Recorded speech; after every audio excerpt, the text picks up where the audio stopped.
Until the gasoline is under $5. All right, we're going. Okay, this is episode 27 of the World of Skell-Ghosts storyline, and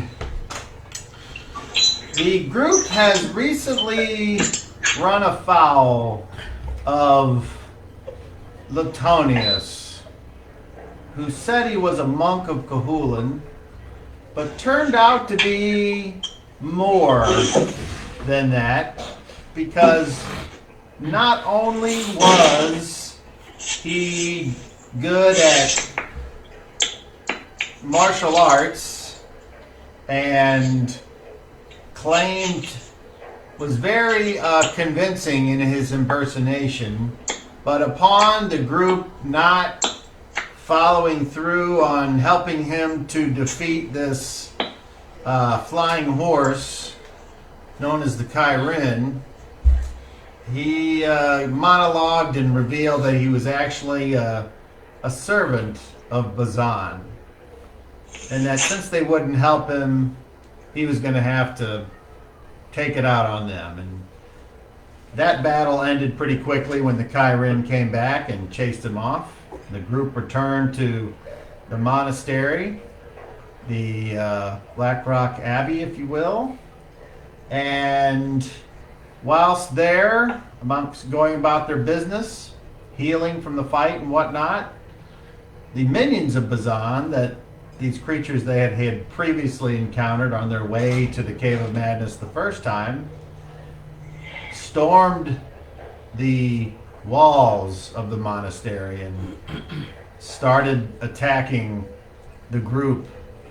And Latonius showed up and inserted himself into this battle, and so it was doubly tough for the adventurers here. The guards had helped some, but the Latonius proved to be too powerful a foe, and some interesting choices and dice rolls led to the demise of Covidius, the group's most stout warrior.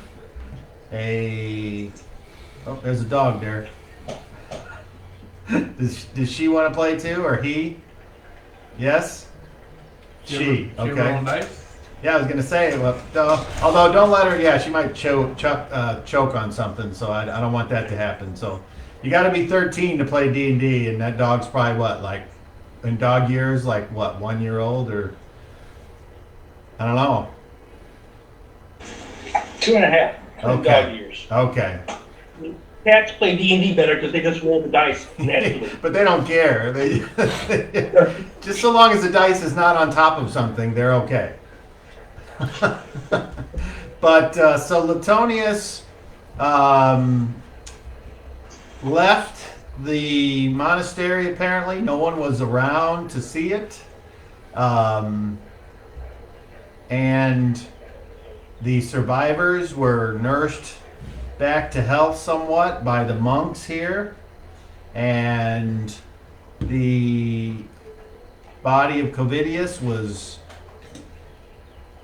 used for a speak with dead spell to try to figure out what happened to this horn that they had found in the slain abbot's residence.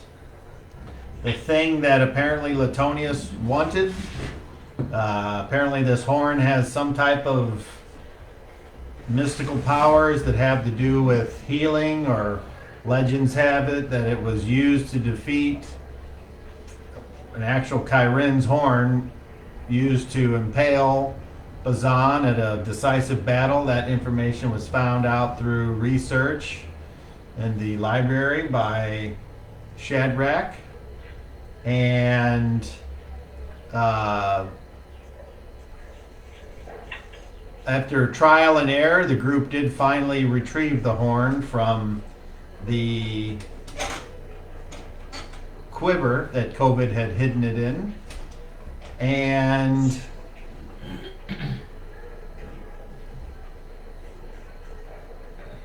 the next Speak with Dead attempt was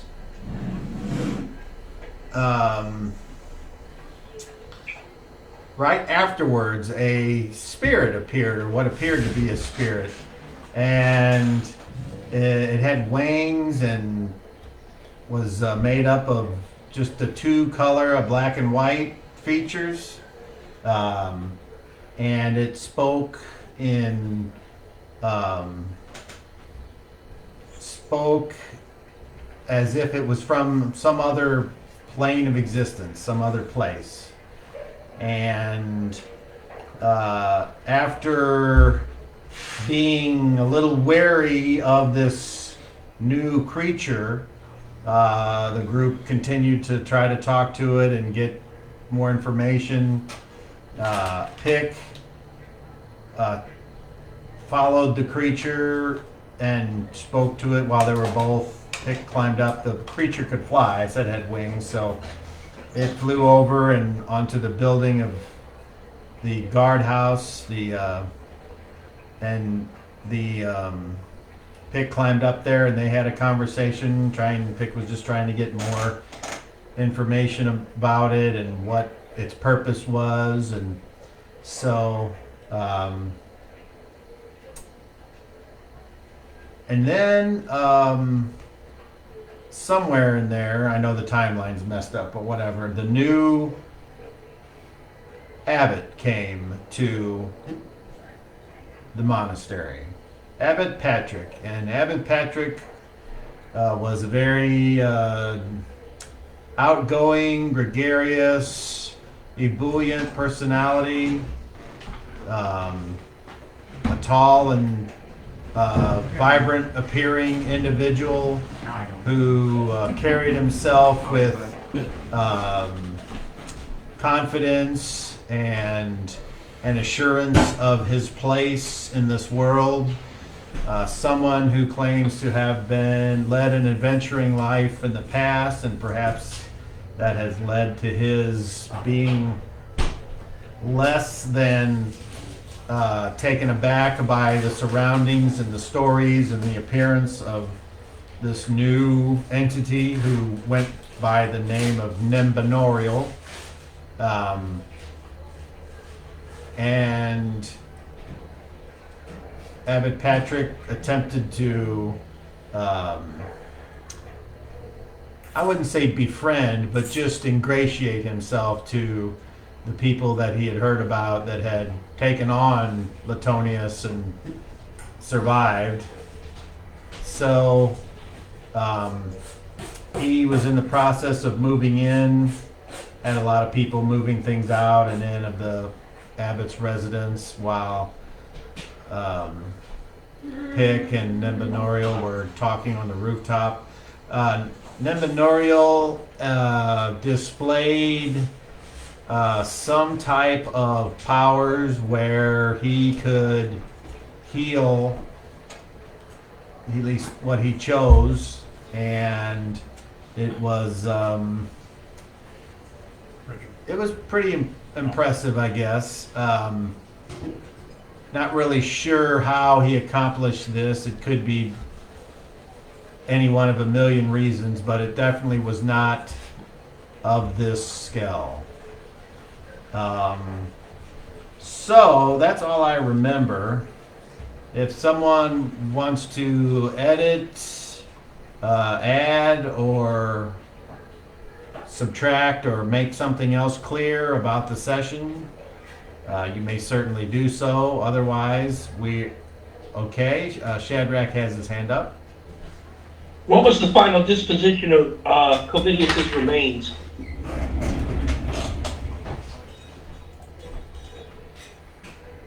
Hold on.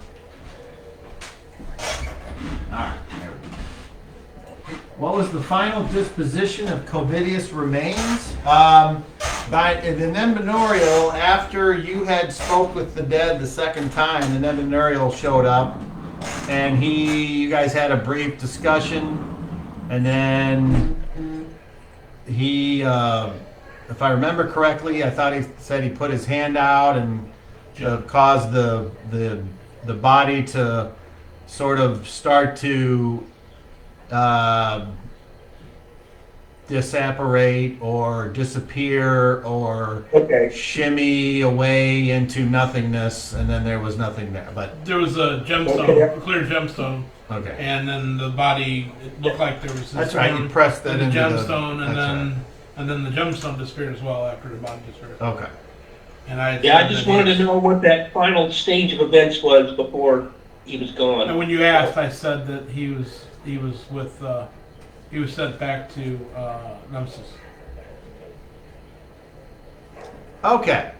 So, unless there's anything further that anybody wants to add, we'll carry on with the game where we left off, which was the conversation had been had on the rooftop, and I think everyone was just kind of hanging out wherever they wanted to. So I will let each of you just tell me where you would like to be in the time between the supper and the dinner. No, the dinner was is the main meal at noon, basically, unless we didn't even get to that. Because if I remember right, you guys met Patrick, and then you went in the morning. He was like ready to. Said he was hungry, and then Benuriel was just kind of hanging out there. While they ate. Yeah. So, unless there's something specific that you wish to do before the dinner bell, we can just proceed. Okay, so Reginald has his hand up, and Reginald was still hurt from the previous fight with Latonius. His, although Nembenorial had used his power to he had Heal. invoked some type of healing power upon Reginald, and it did help him with his vitality.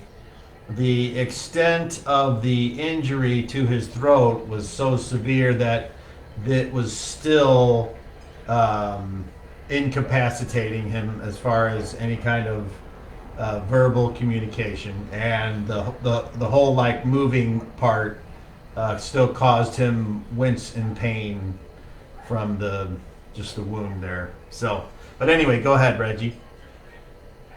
I'm going to my room and changing out of the nurse gown, the hospital gown, and putting my nice tailored clothes on. Okay, not an issue. That's all. All right, anybody else? Yes, Shadrach.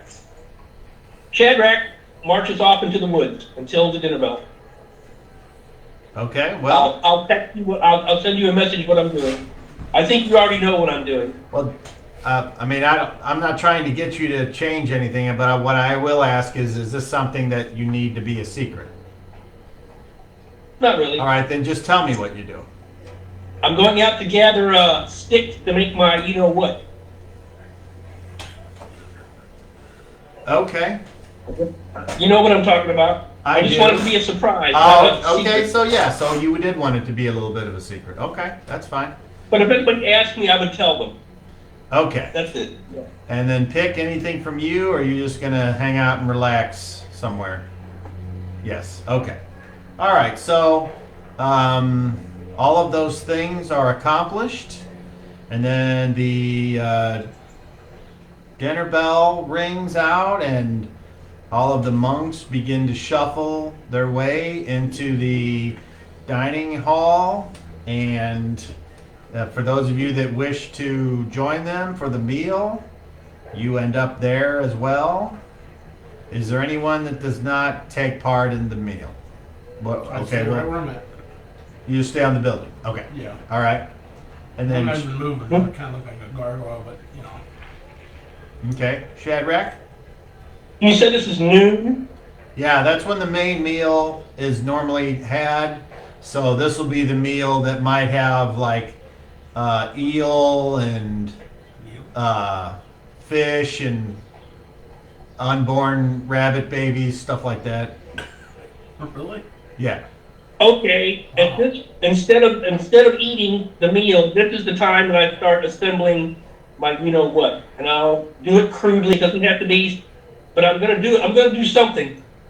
So And I'm where, gonna try to like take a role to do it. I'll do it. Where would So you that I like- can use spells. where would you like to do this? The biggest open area away from the temple monastery. Now I don't want to burn the building down. Well, I mean, obviously the biggest open area would be the pasture on either side of, except north. North is forest, but to the east, west, and south, there's pasture and farming. So obviously you can pick any of those, unless you I'll want pick a to. nice flat pasture area.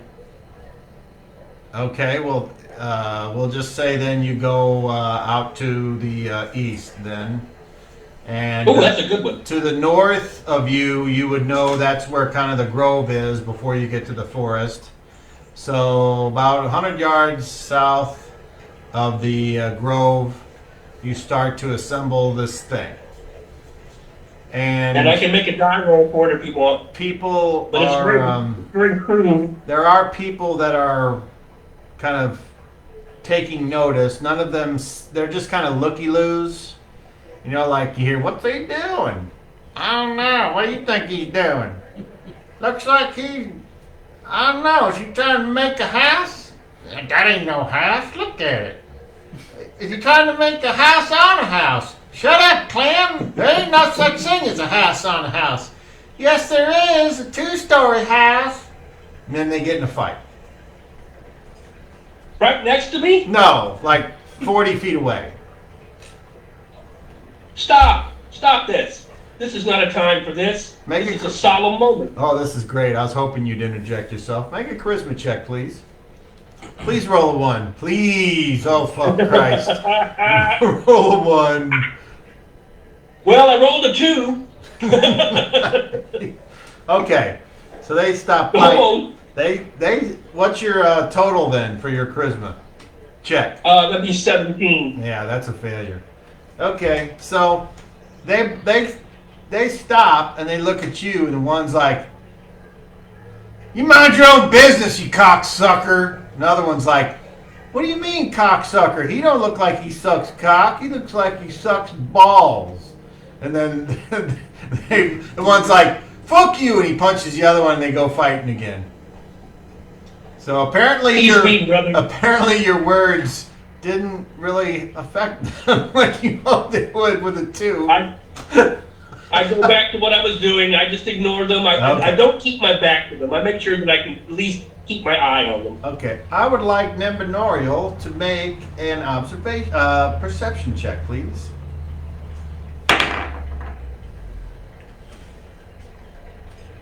43. 43. Okay, so from your perch on the guardhouse, as you're just hanging out, as you said, you notice that there appear to be 2 humans fighting, and then another human stacking wood and Just observe. yeah. So, other than that, you see the finishing of people moving things into this building here. And you see the market, or this place where there's a lot of people like moving things for some reason. And like you notice people handing coins or these round pieces of minerals to other people, and it kind of shuts down, and the whole place seems to come to a more serene state, as if the place is taking a pause before something, whatever that means. Some of the things that you recognize as warrior types because they're wearing armor and carrying weapons. They still appear to be walking about occasionally, and some you notice on the outer wall that walk, but very infrequently. You notice they seem to look at you more than everyone else. Right, that's So- given everywhere he goes. I'd be surprised if they didn't. Whether they're like in awe, or they're scared, or they're fascinated, from this distance it's hard to tell, but you can tell that they are looking your way more than other places. I assume that I don't have a friend up there No. right now either. Okay. No, I think everyone else is having Okay. their dinner, and the dinner is quite tasty. The new abbot is there, and I think we did this because didn't he introduce himself to everybody last game? Yeah. He was like telling, "Hey, I'm such and such, blah blah." Okay, so we'll just skip ahead then to supper time, and supper time is just some vegetable soup, and the same kind of thing is happening. So as the sun is setting down, and we'll just go with, in the west, the long shadows have grown, and then eventually I think your message stopped. Shadrach, you finish your task, and do you have any spell, ability, or non-weapon proficiency which could help you in this task? And that's maybe what you sent me here. Okay, let's see.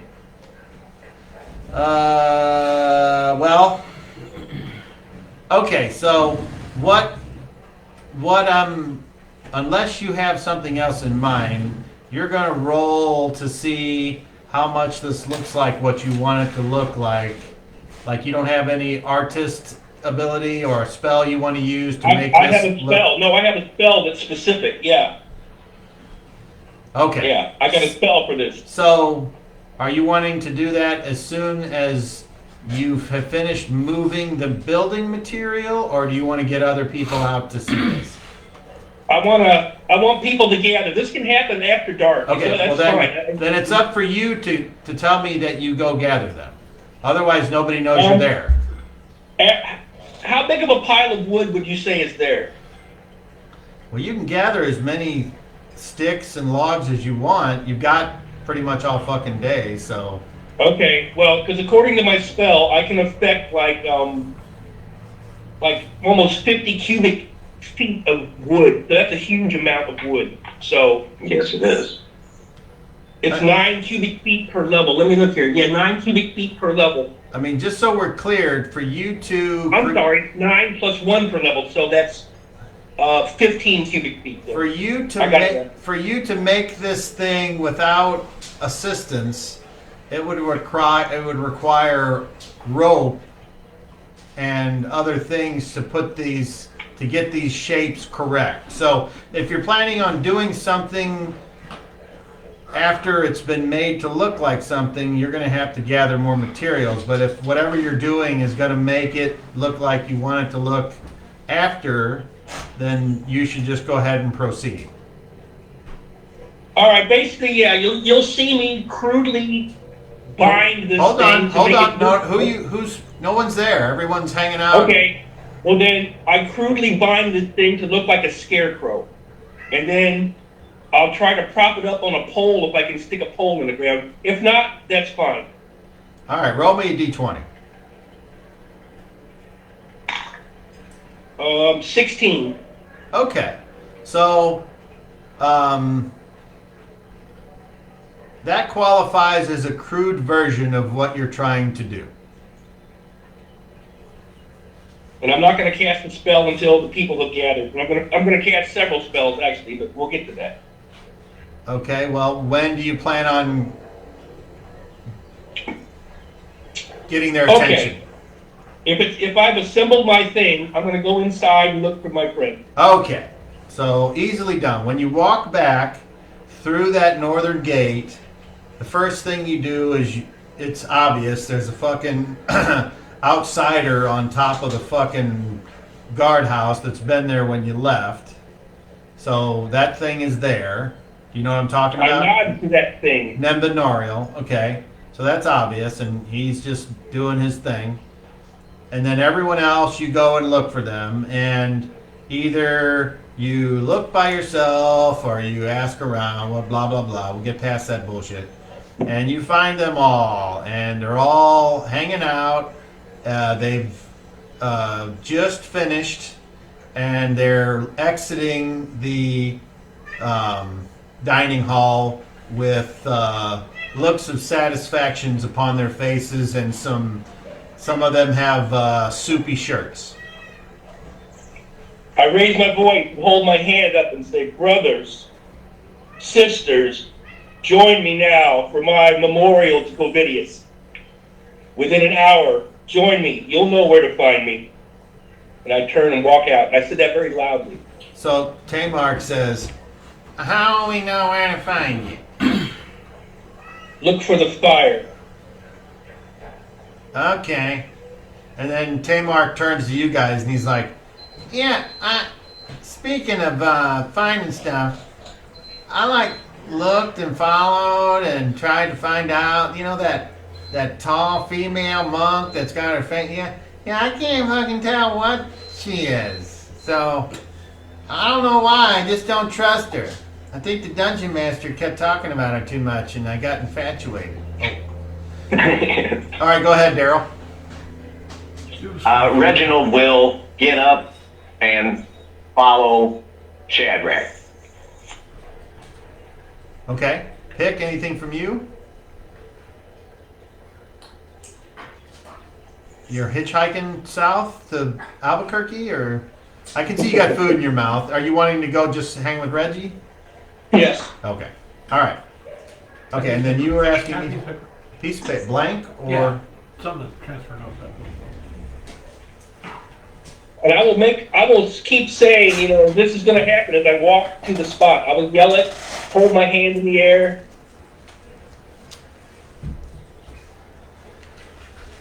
just one? Yep. And I'll tell Pick and Reginald, wait until you see this. Okay, Tamar will just follow along. Hey, Shadrach, Reginald is tugging at your shirt. I stop. He appears to be playing something, or is he I wasn't not? going to ask you because of your injury, but if you Yeah, wish to, then please. All right, I'm going to go. I walk away to my room to get my loot, and then I'll return. I wasn't going to ask you because you were injured. Okay, so do you guys just go ahead and wait for Reginald to come back, or do you keep walking? I basically stripped to my waist again and start rubbing blueberries or whatever all over myself to make me look blue and purple. All over my head, my face, my chest. I'm Okay. babbling in my tongue that nobody understands. Right. The I'm sun. walking around the thing. What you see, guys, is a big scarecrow made of sticks. How tall would you say it is, Cobb?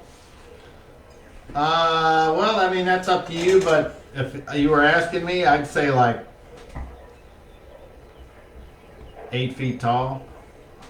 I was going to say 10 is what I was looking for, but 8 is fine. It can have like hair. It can have a big brushy top that makes it look like another 2 feet of brush on top of the hair. You made the thing, so you get to make it however you want. It looks like a big scarecrow made of sticks with leafy hair. And Shad proceeds to, like I said, walk around it clockwise, walk around it counterclockwise, pray to the four directions of the compass, and I'm going to wait to see if people gather. And about after dark, when it gets good and dark and the sun is down, then I'll start. Whoever's there, if it's just my people, I don't care. Okay. Make a charisma check. Let's see if anybody shows up. 21. 21. That's a success. Okay. All right. So after a while, you notice that several people do gather around, and several of them ask you, what are you doing here? I mean, not what are you doing here? I mean, what's that thing? What's happening? Yeah. This is my memorial to my fallen friend, in my way. I see. Are we supposed to pray to it? No, you can just merely watch and participate by being here and letting your spirit join the experience. And Reginald, you you've been there for a while, and you've got your instrument. Are you doing anything in particular, or are you just hanging out waiting for Shadrach to lead something, or? I will play a slow dirge, a somber tune for now, and then when he gets ready to start casting, I will begin to play more dramatically. All right, I'm going to start lighting some torches. People can hold them if they want to, if they're welcome to, because there'll be a part where they can. Anyway, I'll just offer people torches to hold. All right, Shadrach, so you rolled a 21, right? Okay, so I would like you to roll 1d6.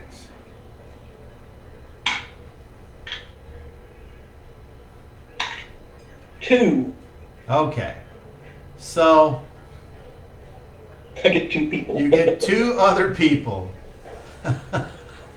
and it seems like it's a young couple who seem to be just spending time together. You know, boyfriend, girlfriend, probably. Let's go watch the coup. Okay. So. Also, Yes. I would like to look in the direction of the main building and wave, because I know that new memorial is there. And I will just wave my hand and go back to what I was doing. And now I start chanting. Okay. If you want to move from your spot, you can. Can I see what's going on from where I'm at? I mean, unfortunately, you don't have supervision, No, can I but you oversee can make out some shapes I'm as fine. the sun starts to set. Though obviously, it gets more difficult. I'm fine. Okay. But there's torches and fires. Do you light something? After I chant for a full round, I raise my arms in the air and cry out, "Mother of Skell, give form to this sacrifice." And I cast shape wood, and I make the crude scarecrow become as covidious and humanoid-like as possible. Jesus.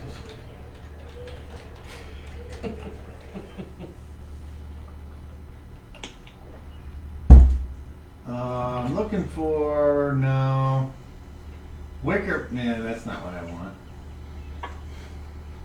Shape wood is let me see here. Shape wood is 3rd level. There we go.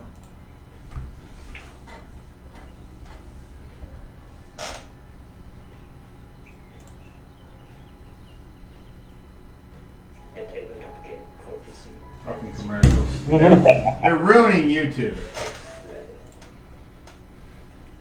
I hate the ones that don't give you the option to skip.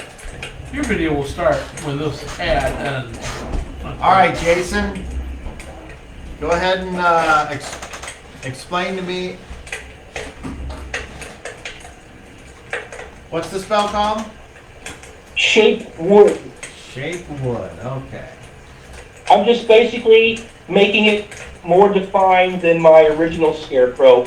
And it should go, I mean, it's not, it just makes it look more humanoid for effect. Shape wood.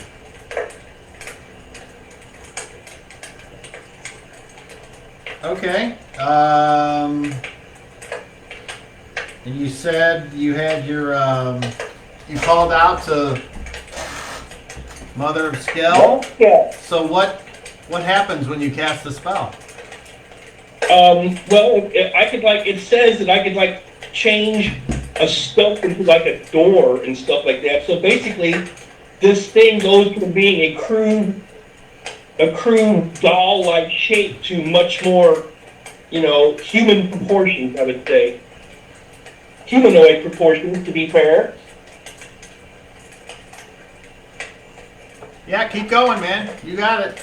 All right, I've got to find one more spell for the finale. So basically, now Shad lights it, and he says to everyone who's there, he says, "This is the flame of Covidius's light. I return it to the sky, and its ashes to the earth. And may you all join here in your spirits together to remember him." And then I fall to my knees and hold my hands against a Mother Skell. Give blessings to all who attend today and tonight. And at I'm that, going to wait a while and let everybody, kind of do their thing, and then I will look over at Reginald and just nod. I'm just rocking out. Now, so Numenorio should see this blaze now and hear music, I would think. Yep. okay, sounds reasonable.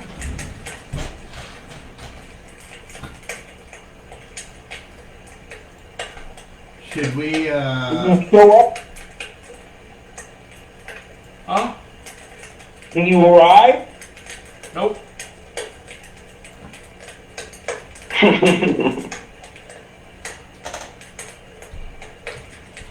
After about 10 minutes of solemnness and music, I will hold my hand up to Reginald, I and stop. I'll walk over to you and say, "Reginald, after this, grind it.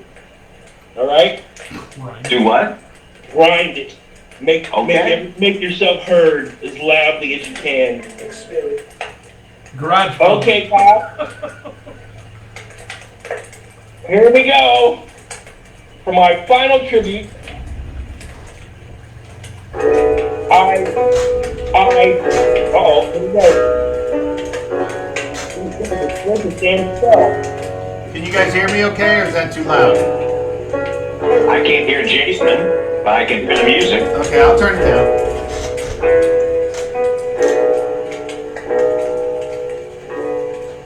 Where is this damn spell? There we go. I stand forth and say, everyone stand back. Stand well back. The moment has arrived. And I make sure everybody moves. Yes, the young couple, they start to backpedal until they're about 30 feet away. I look to the sky and say, "Covidius, I will remember you." And I cast pyrotechnics on the blaze, creating a huge fireworks display that looks like a gigantic flower. And the couple are like, ooh, ah. What is that? I'm dancing around, my hands to the sky. And I'll wait there until it burns out until morning. The young couple remain there and hold hands and kind of slowly walk around the fire, and they seem to be, for what little they know, embracing this ritual. And then, before you know it, the abbot and all of his assistants come within range of the firelight, and several guards, and they're not aggressive, they're just with the abbot as he has stepped outside of the confines of the walled place. And he doesn't say anything, you see him from across the way And he catches your eye, Shadrach, and he just acknowledges with a slight nod and continues to stare into the fire. And he appears to be muttering something, or perhaps he's uttering a silent prayer to whatever it is. And he remains there for a good half hour while the wicker man burns.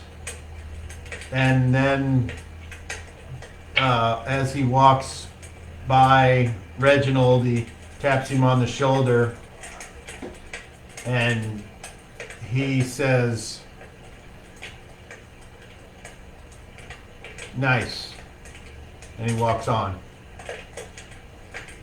He then looks over at Pick and he nods with an acknowledgement of his presence there as well, before they all kind of turn and leave the area.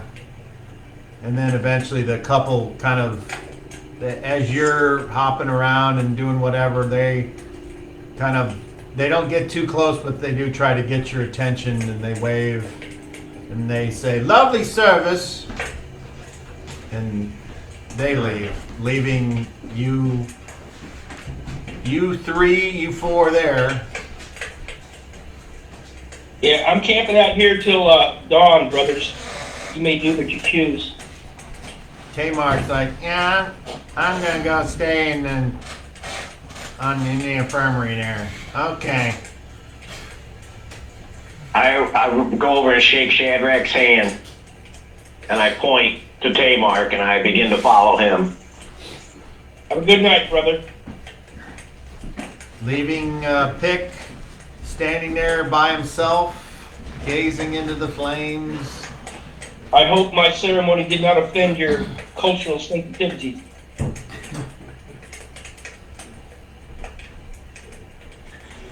It was a nice thing. I wanted to appreciate it. Pick, how long do You're you... welcome to stay with me. Oh, I was going to say, Pick, how long do you remain out? I'm staying out till the fire dies. Okay.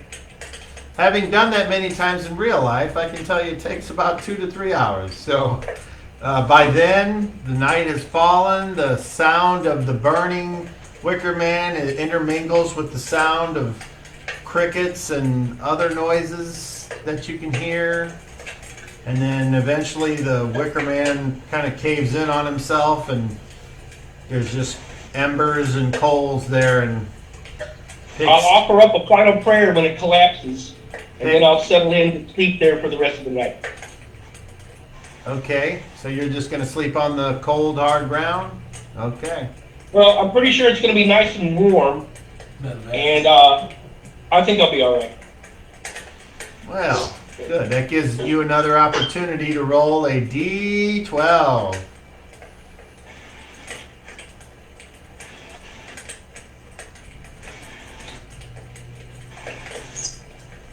It looked like you said 12. 12. Okay.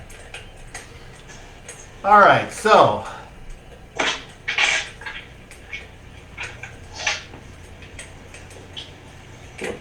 12 ghouls attack me.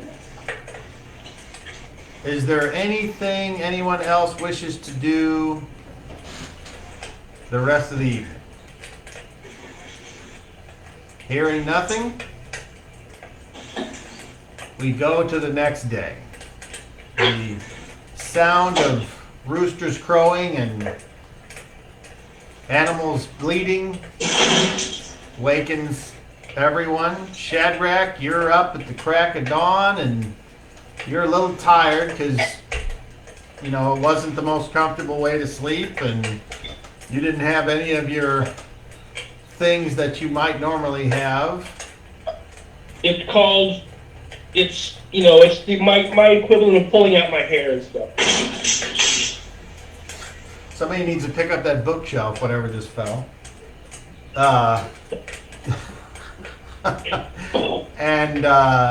So I would like to pray if I'm able to pray for my spells back. I only have to pray for half an hour. Well, sure. So, everyone can do what okay, they would normally I'll pray do. right there.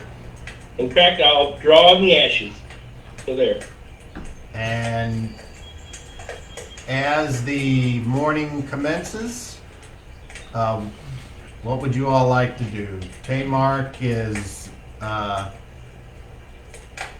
comes by, and as Pick and Reginald start to stir and come out of their rooms, Taymark is there, and he says that he is going to go back to Tila to check in on things. It's been a while.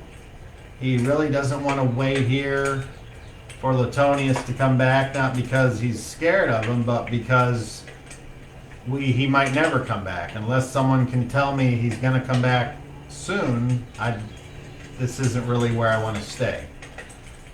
So hopefully you guys will, if something comes up in the future, you'll come find me. He goes to Reginald, and Reginald, Daryl has his hand up, or is that, okay, that's Reginald, okay. Since I can't speak, Okay. I'm gesturing to myself Yes. and to Taymark, like, I'm going to go with you. Taymark's like, run on a treadmill? What? What's a treadmill? He says, can you write? Me and you are going to walk somewhere. I'm going to the city, and you're going to walk with me. Okay. All right. Well, Pick, what do you think? You want to, obviously you can do whatever. I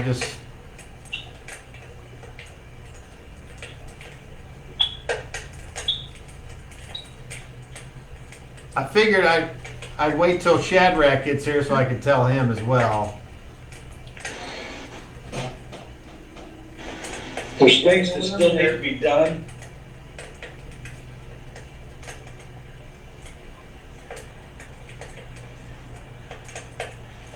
I might have to do them on my own. I don't know. Did you read my thing? Yeah, it's just stuff that's Okay, left well, I behind, mean, right? it's stuff that they're gonna find left behind.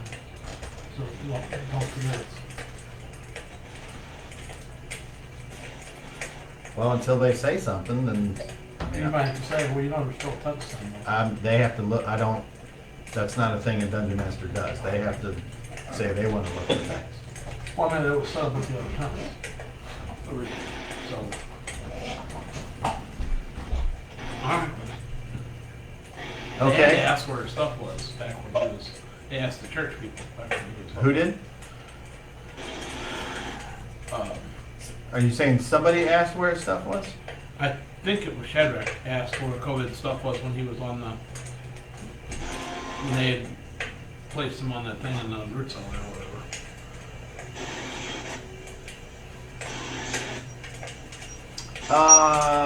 Well, even if I don't remember, that's still fine. I was just, it's sitting there somewhere. I mean, I didn't have a room. I stayed outside, so my tent was still sitting there with stuff in it. My backpack. The only thing I had on me was my weapons and armor. So that's all I want to say. And they took the equipment before I disappeared, so everything else they disappeared. It's just me and, All right. Okay, so at some point, Shadrach, you finish with your spells. Taymark and In just half an hour. Taymark and Reginald will be outside, and as you come back in to reconnect with your group there, Taymark says, hey, I'm going back to my life in the city. I can't just wait here forever for Latonius to come back for the horn.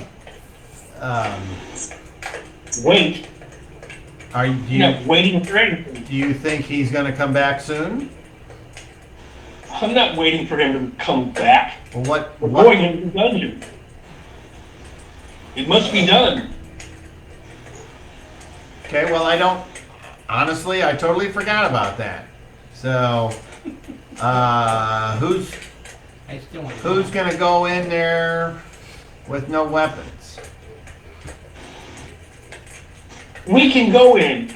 We made these arrangements. Oh yeah, that's right. I forgot that too.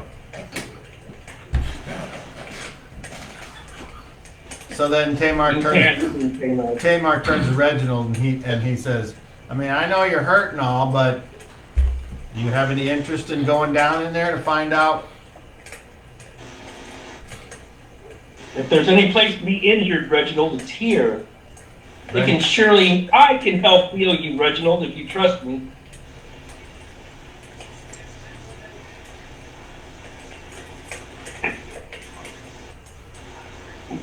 Write on a piece of paper, you fool.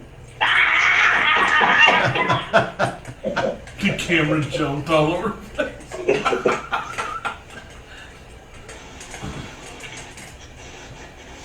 Reginald doesn't know how to write or read. I thought you could write. Oh. No, Hey, let me know. that's so frustrating. I can draw stupid. I'll try to draw a picture. Yeah, you see them outside. They're over Oh, they're here. upside down. Yeah. Oh.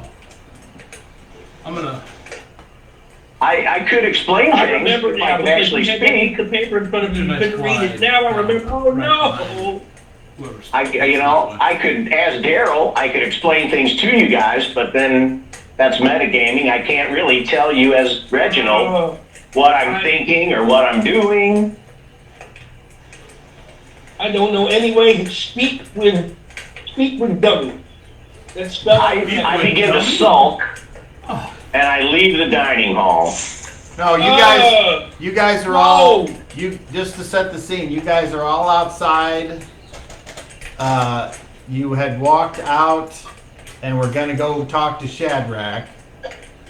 Nembanuriel flies down, and as you see Reginald kind of, as he said, sulking because he's unable to communicate, Nembanuriel lands and he is now there. So everyone is there. And So he Nembanuriel, just threw down and landed. yeah. I Nembanuriel spit is, around on him and look him right in his hood because okay. obviously he doesn't have a face. I passed. And I reach into my. I you passed see me reach into my Shadrach. bag. I passed Shadrach as I have an arm extend. My right arm is extended towards Reginald, and I'm moving towards Reginald. Shadrach reaches into his bag and holds out his fist to you like this. What do you do? I pass you up and go towards Reginald. I return my hand to my bag. My goal is to put my hand around Reginald's throat. Am I allowed to do so? I'm shunning you. It's like, no, I can't talk. I'm cowering. I don't like you. It'll be all right.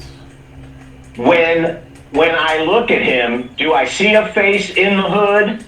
Is he a specter, a floating gray goo, or what? What do I see in the hood Just darkness. as you approach me eye to eye? Just darkness. Just a shadow. It's just No face. just darkness, just a shadow. Reginald, it's your call. I wish to examine your neck. I lower my hands. And I put my hand on his neck. And again, I'm going to do diagnostic. Unless you don't put me. Okay, he appears to be attempting to examine the affected area. Do you allow it? Yes. Okay. 30, All right, it's successful. 37, So what does 17 and 17. so what is your current percentage of hit points? Just 97. Okay. But what else do I find out? The throat is still There's something Has- missing? Is there something broken? Is there, I mean, You know what I'm looking for. I'm looking for specifics on what's wrong here. I know that it hurts when I try to swing a sword. The connective tissue in my neck is all sore, and like into my chest and shoulders, it's all tight. But you can't tell me that. No, I can't. But since you're doing this thing and you're like learning, I'm explaining how I feel. I know the Cobb's checking to see what he can tell me on that. It's not necessarily. I'm just explaining how I feel. Yeah.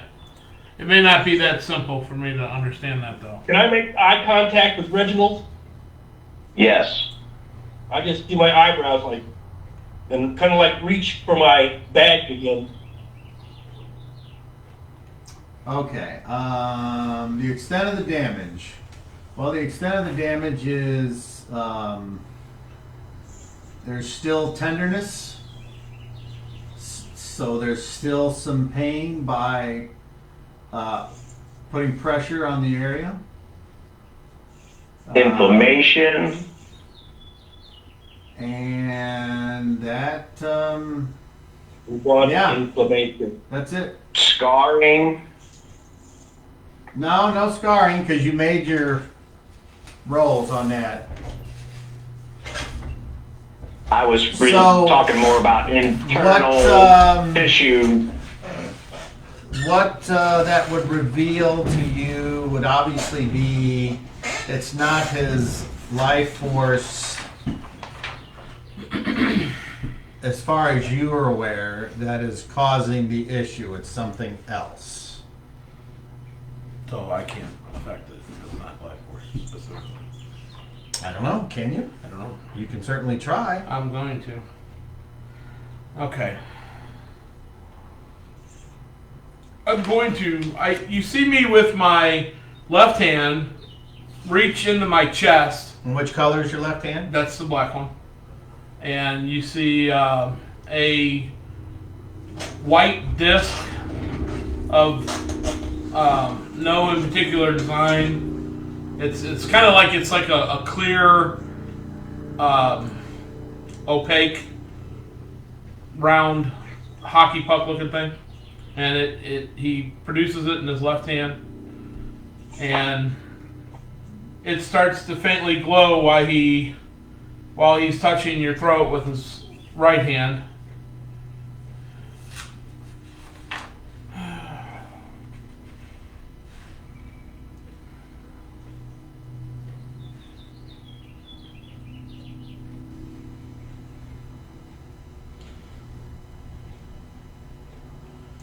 Okay, I'm gonna do the heel arm again.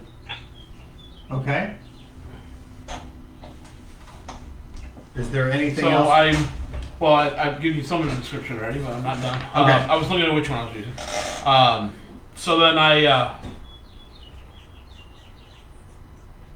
in a not necessarily language, but some sounds come out that you don't know what those sounds are, what they mean, or if it's a language, a moan or something, as you feel a vibration on your neck, and rather quickly the dim illumination from the opaque disc travels down the left arm, across the chest, and out the right arm, right into your neck, and then you feel a surge of life.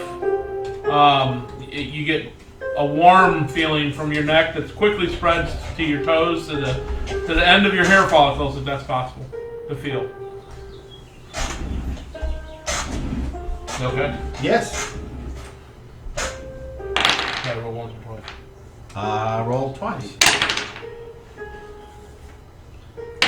He's rolling with advantage, Daryl.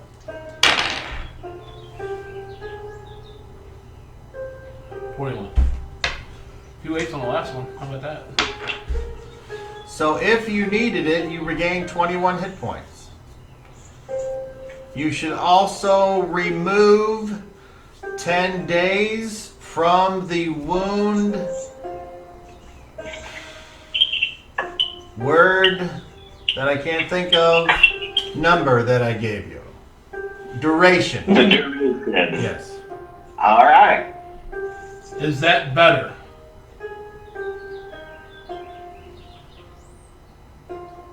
Can you speak yet? I pull my hand away.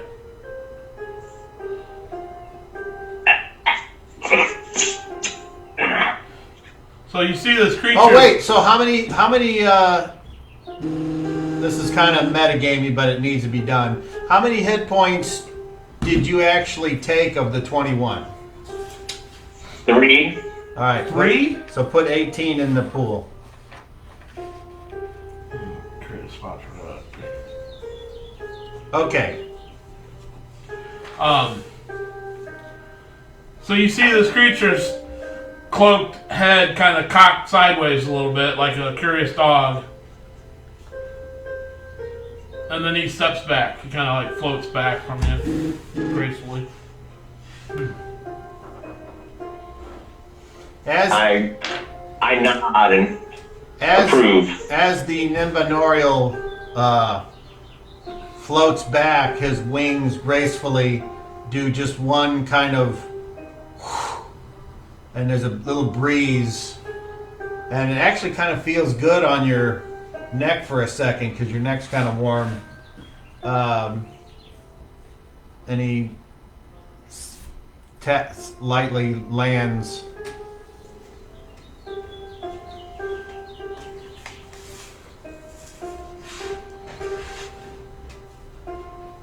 All right, so I've done all I can do. can't hear you, Shadrach. The rest will come with time. Can you speak, brother? All right.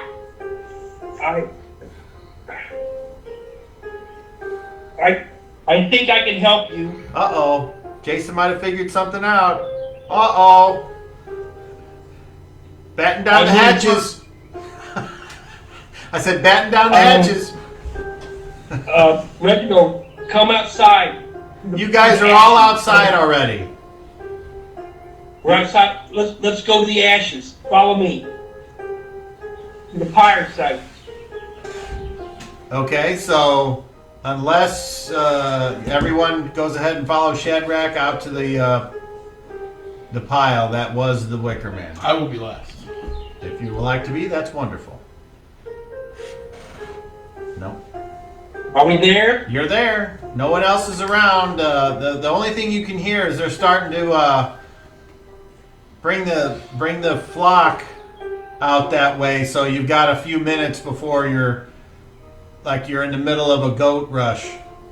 I mean a sheep rush. I wouldn't even care if there was a goat rush. Okay. This is going to take about. Okay, I say Reginald, just sit on the ground. It's going to take me a few minutes, but just sit on the ground and just relax. And close your I eyes. comply. Alright, okay, Cobb, I'm casting a level 3 spell. It's called Repair Injuries. Hey! Fireworks! And there was much rejoicing!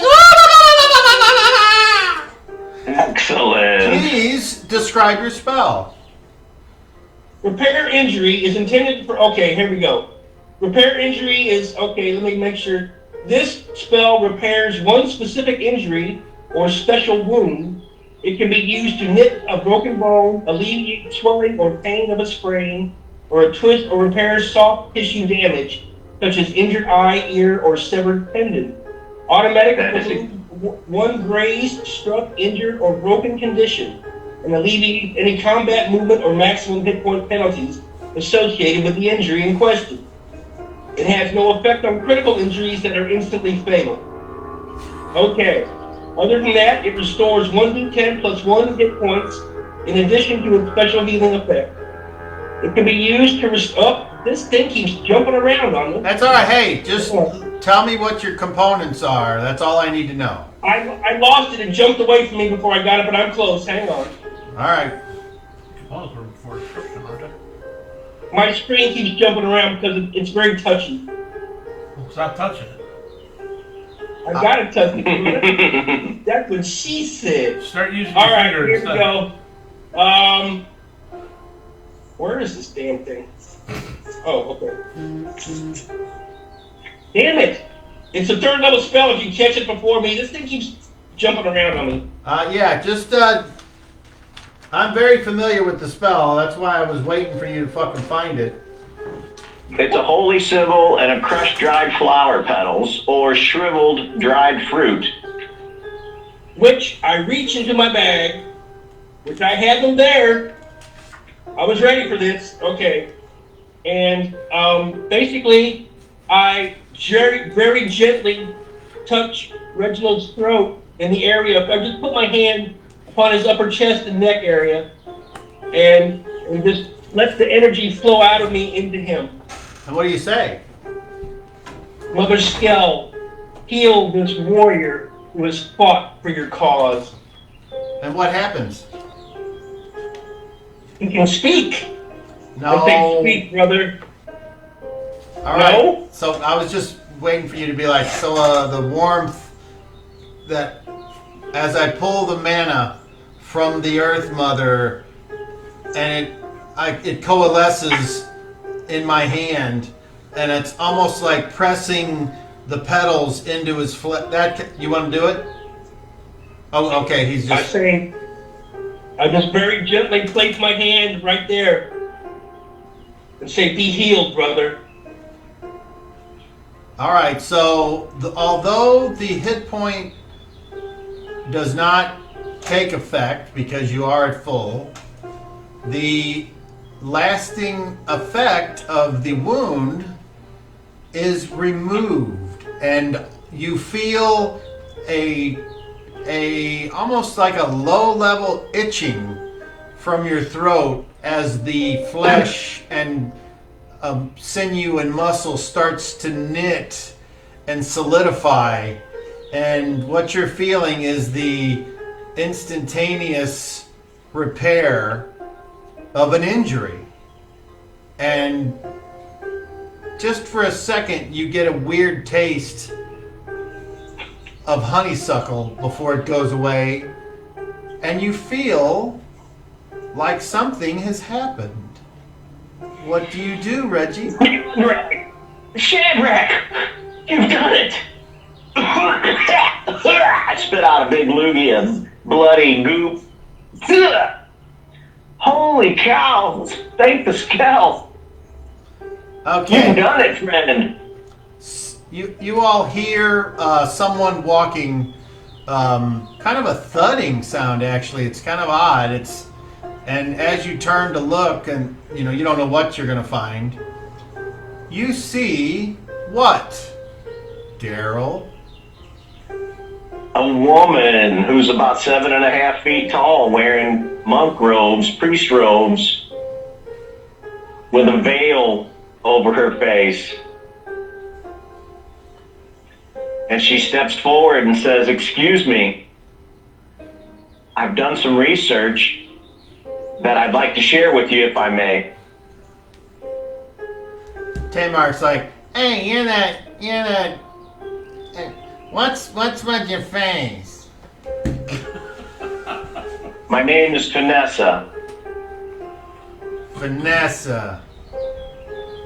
More like, I elbow Tamar and say, "Be quiet." dope. All right. I've heard the stories of your accomplishments, and I want to thank you personally for defeating Zonnegan.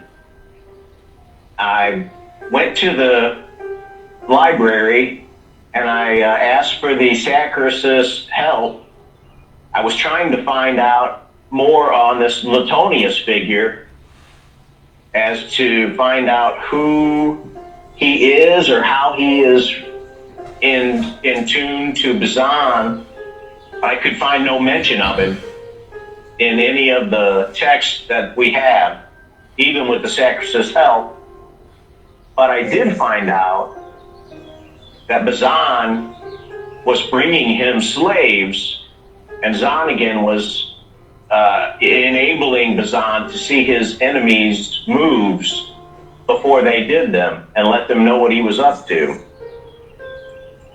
And another little tidbit I found out was that one of the slaves escaped and went crazy And for everyone's safety and his own, he was placed in the dungeon where Bazan was being held. I was hoping to learn more about Latonius and why he is here, or what his station was in relation to Bazan, but I couldn't find anything about that. I hope that this might help in some way, and I wanted to let you know that I have requested of Abbot Patrick that I be allowed to accompany you all in the dungeon to put Bazan to his end. And she looks over at Nebenario with an odd look, and then looks back at Shadrach. Here's a sketch I'm working on. Oh my god. I can only see, pull back. It's an ugly Romulan. It's not, it's a sketch right now, but let's see, here's another one. Looks like Jason's mother. Hey, Daryl. I'd date that. Just a thought. Maybe you could just take a picture of that sketch and then upload it to the Facebook jam, and then. Well, it's not done. Okay, I was just. It's not done. Okay, I was just gonna say then maybe Jason can see it. What kind of teeth does she have? Again? Say again? Am I off? No. We can hear you. You're on. What kind of teeth does she have? Are they sharp? She's got a large jaw, and her top teeth, she pulls her veil down away from her face as she's talking to you guys. And she smiles, and she's got kind of large upper teeth, and the bottom teeth are a little snarled. And if her canines were just a little bit longer, they might jut out of her lip. So she's kind of got a jagged lower jawline and big chomping horse teeth on top. Shadrach thinks she might be slightly ogreish. My name is Vanessa Thune, and I hope that the abbot will see fit to allow me to accompany your party, and I hope that you will all see fit to let me help you. I'm a skilled healer, but I am no warrior. Tamark says, unnatural 1. Implode. Unnatural 2. Tamark says, I'm out. And he leaves. Just so you know, her initial reaction adjustment is -2. Okay, so yeah. So he's with a natural 1. Yeah, that's what happened. Sorry. Yep. The dice gods have spoken. Shad screams coward at him. Coward! He seems to move faster. I will point out that the last one that accompanied us did not come back. Where we go, I know a flaggy. There was a horrible mistake. I heard how he met his demise, and that is just, it's very sad, but I'm much more experienced than young Flaggy was, and I think that I can be of greater assistance. I'm in touch with the natural world, and I can draw upon the mana as Shadrach has done. I can call upon the astromycelia to gather the mana and manifest itself for me to my will. And I think that Bazan definitely needs to be put to rest finally.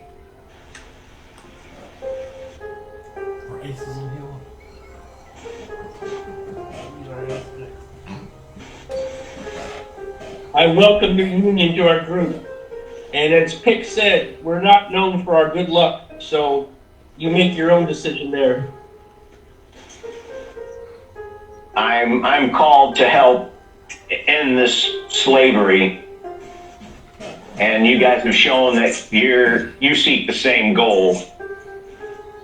I would now like Daryl to roll Finessa charisma check for Reginald. 20 total. 20 total. Okay. You said Vanessa, right? Yes. So, Reginald, whenever two characters meet that are controlled by the same thing, they have to roll off. So, as far as Reginald's concerned, Vanessa is barely acceptable. With his newfound voice, he jumps to his feet and he says, "Hello, beautiful." Now I need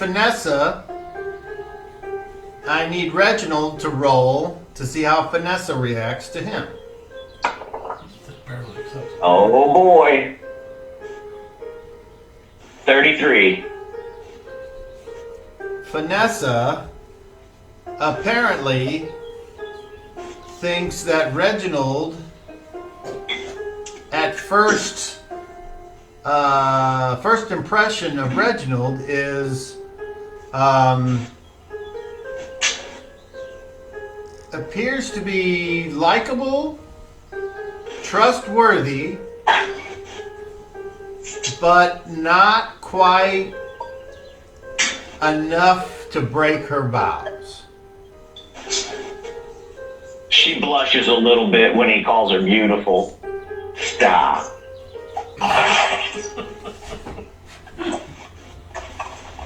Okay. For the love of Skell, Reginald. I can't thank you enough, Shadrach.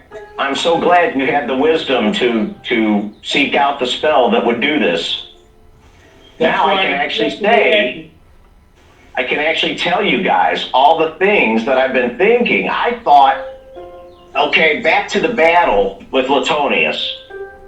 I thought that Covidius was working with Latonius because he crushed the desk and he pulled your backpack out of there and ran off with Latonius into the woods. As Pick and I were aiding you, Shadrach, and Tamar, that's when Latonius showed back up and proceeded to kick our butts. But then Covidius came back, still with the backpack, and offered it up and then tried to protect me from Latonius, which gave me the opportunity to run away. And I'm not a coward, but I was going to try to go and get the Kyrin. I was going to try to warn Shamalama that everything had fallen apart. I didn't make it. I fell. I collapsed outside the monastery. And that guy is scary. I thank you, Nimbinario, for the healing that you performed. You definitely boosted my vigor to a maximum potential, but whatever you were doing wasn't able to restore my voice. He did, without his help, I don't know if I could have done it myself, Reginald. I'm actually, I feel like I could swing my sword again without hurting myself. I was considering going back to Tila because, gentlemen, I gotta say, I don't think I'm cut out for this adventuring lifestyle. I'm a city boy. All this traipsing around the country, and I mean, if Latonius can kill our fiercest warrior, what chance do I have if he comes back to defend Bazan? We have lived to learn a lesson. But I have learned my lesson. With I will not face it again so boldly.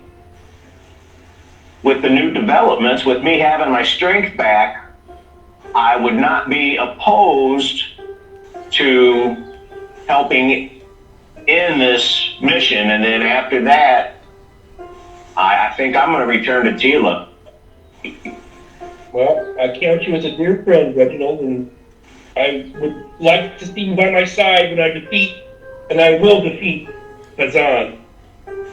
But if you seek another way, then that is your choice.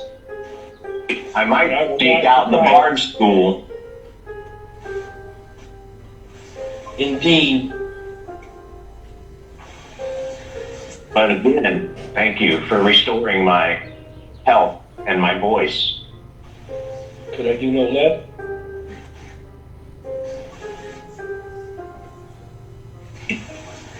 I know my mission in life, and you know yours. Seek it. I must follow my heart.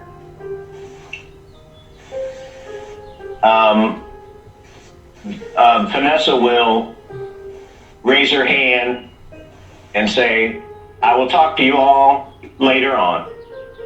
And she turns to go back into the monastery.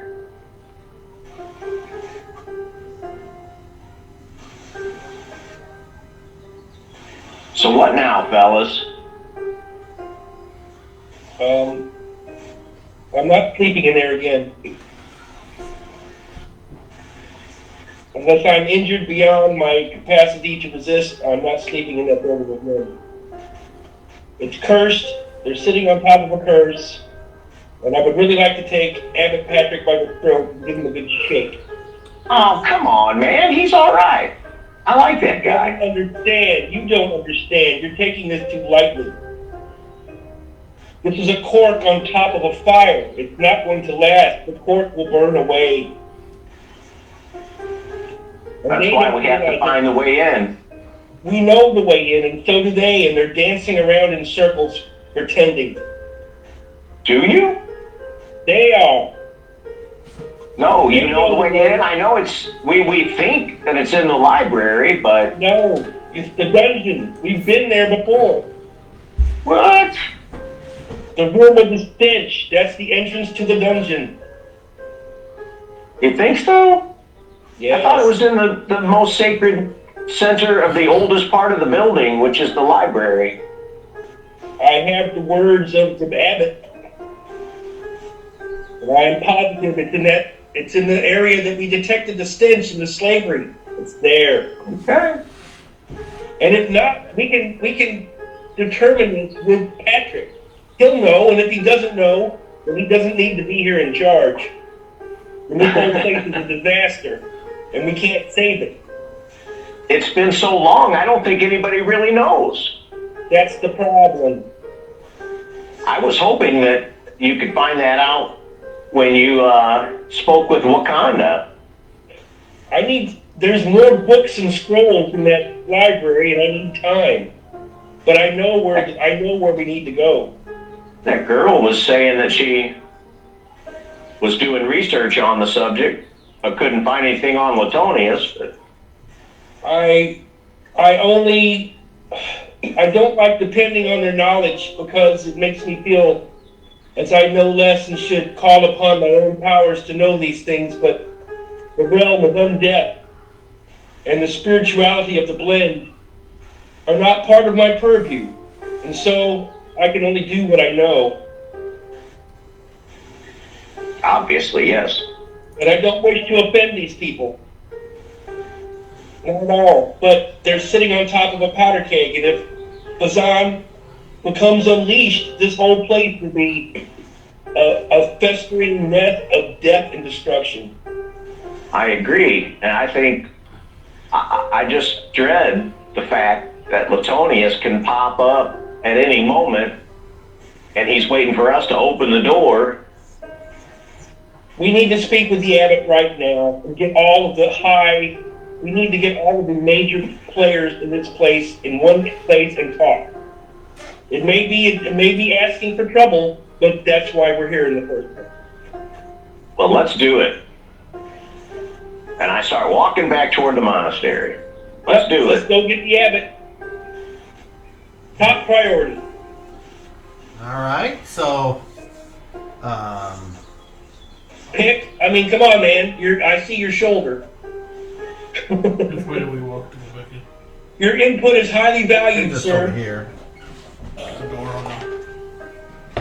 Depends on where you're going. He don't say much. I don't know.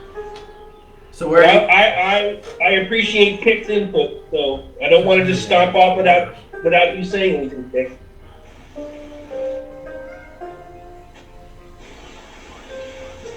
See what I mean? He don't say much. A nod and a glance, and there you go. That's why we got a pretty good little group going so far. And- And I'm assuming Luminorial is going with us. I don't really know how to communicate with this thing because I get a complete negative register on my spirituality thing. Nimbinarial, what are your orders? To, What are I'm your afraid to instructions? speak to it. That's the thing. to assist you. Who is you? I look at you and say, you.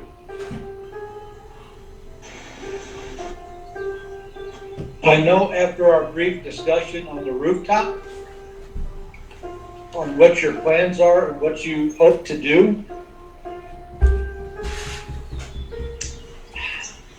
you seem to be from another place than we are, where I get cut and I bleed. There are things that where we're going to go, there are things that work and walk and crawl through there that will do loads of damage to me. I can't expect anyone to move to the very front of the party to lead the way other than myself to try to remove traps. But when that point in time comes when we come up to one of these creatures, I have no chance at all. I've seen you wield a sword. Pick. I've never thought of you as expendable. I'm just saying, I'm going there. You fought by my side this whole time. I know. I'm None of us are expendable, but death is imminent to us all. I I'll expect lead the that. way as much as you want to lead the way, Pick. I'll stand right by you while you look at your traps. I don't expect My this to fear be a of very death is pleasant gone. visit like the other times have either. So I want to put it out there that this may be it. But I'm How going many down. times have we faced it?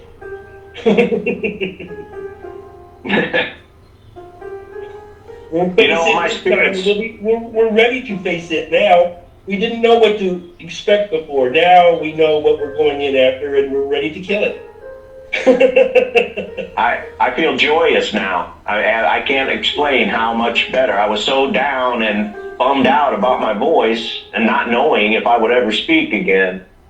I just feel like dancing, man. Woohoo! The Wicker Man, the spirits of Skell, the healing, all of this. Numenorial. We have it. We're ready. We can do this. I'll go down there alone, and to hell with you all. Come on, man. I've made my stake in this place. I'm not going to just walk away now. I've staked blood and treasure here. I'm not walking away now. All right. Well, So by this time, you all have reached the abbot's residence. Go ahead, Pick, if you wanted to say something before anything else happens.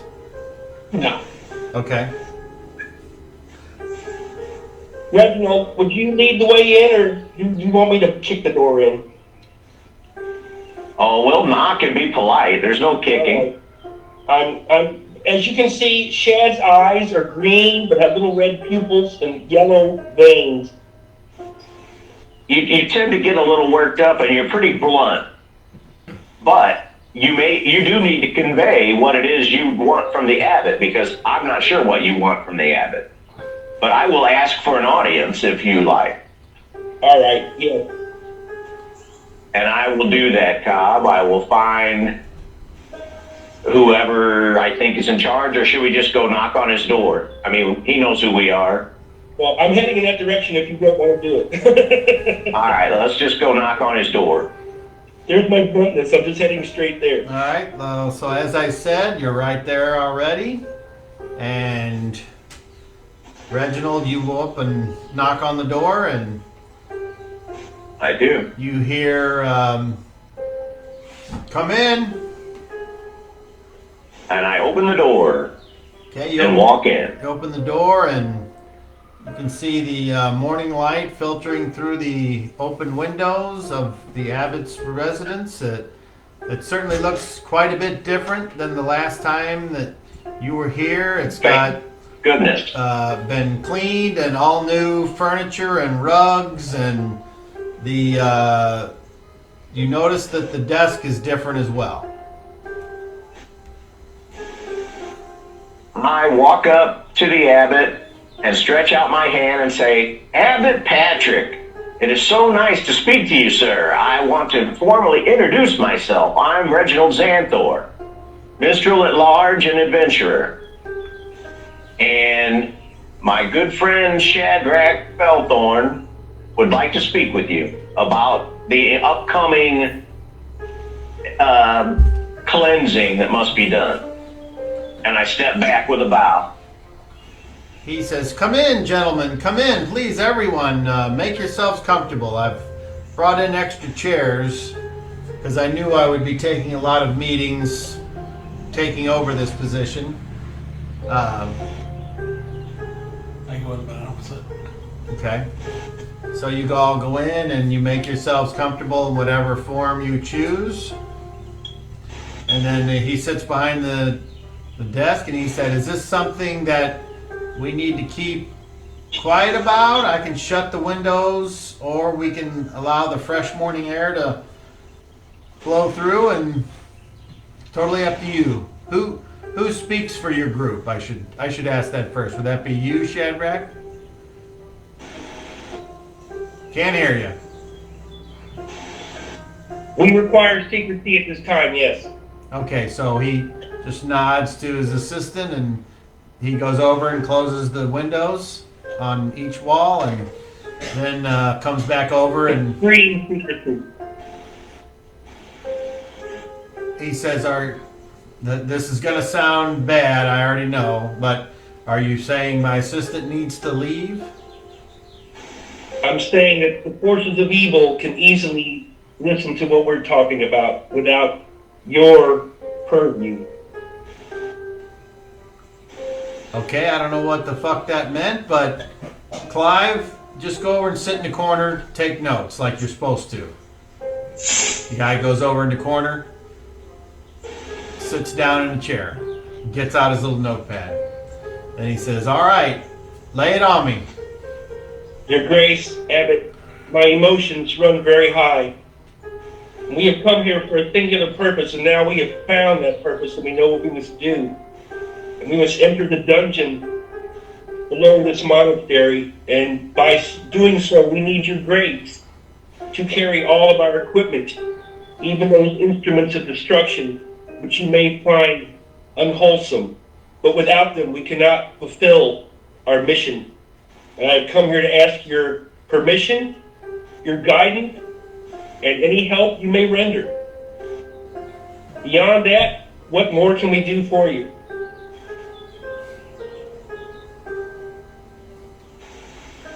Have you not been informed of what is happening here? Make a charisma check with advantage, please.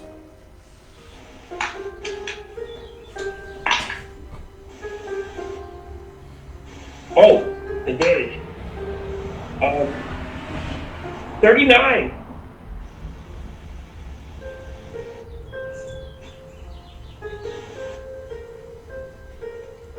You rolled a d20 and added it to your charisma, and you got 39. That's 14. So the highest you can roll is 34. Wait a minute. I roll a 14 on top of a 15. What's that? That's 29. 29. Sorry. Whoop. Okay. All right. 29. All right. So he says, My all bad. right, all right. He says, I've been told quite a bit, and it's a lot to digest. And just for the record, I believe most of it. Okay, so if you want to go down there, have at it, Hoss. Besides removing the ward that would allow you to take your weapons inside of any consecrated area, what else were you thinking? We need our weapons. Memorial, our new friend, I know nothing of what he required. We could use the information on where the entrance is.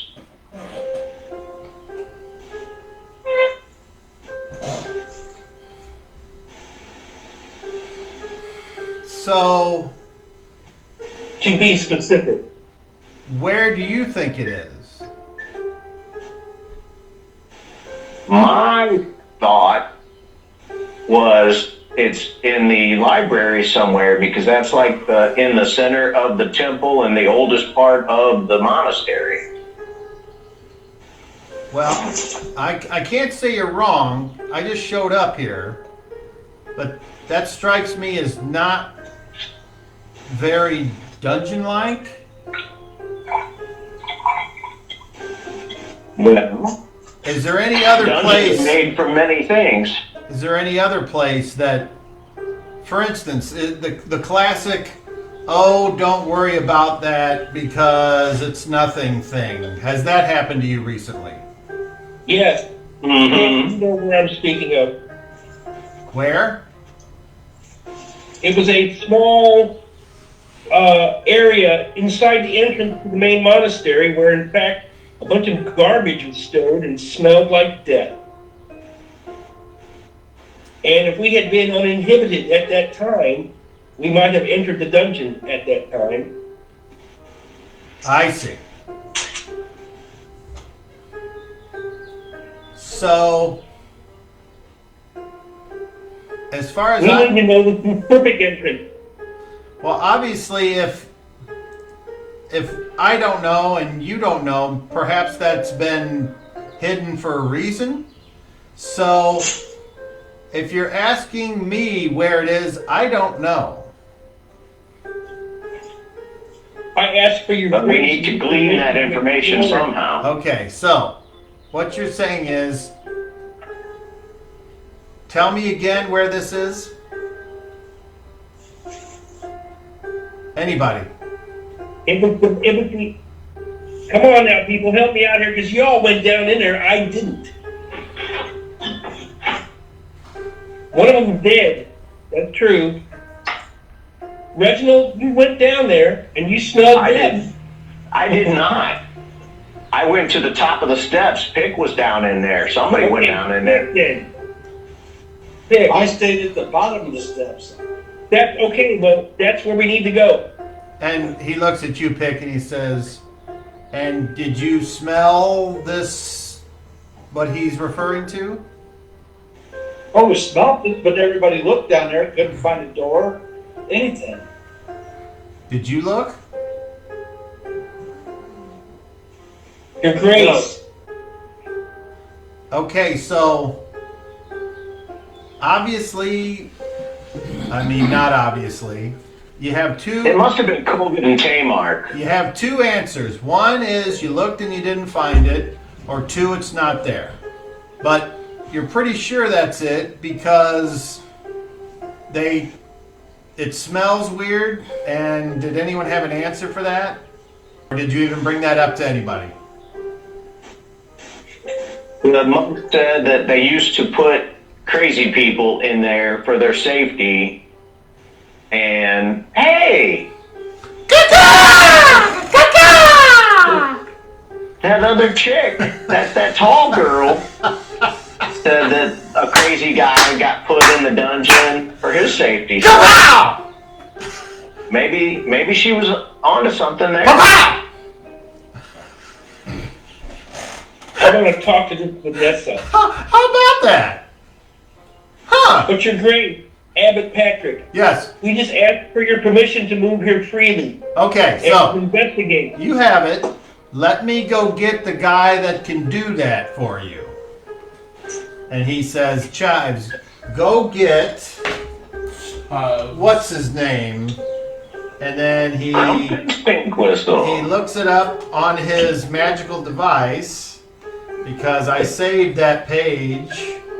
Magical device. I saved that page for the names of the positions, and it's something. Where's fucking? Well, the one guy healed my fish scales because he was pretty proficient. Yeah, that's who Is that the Kama Sutra you're looking at? It's the. Hold on.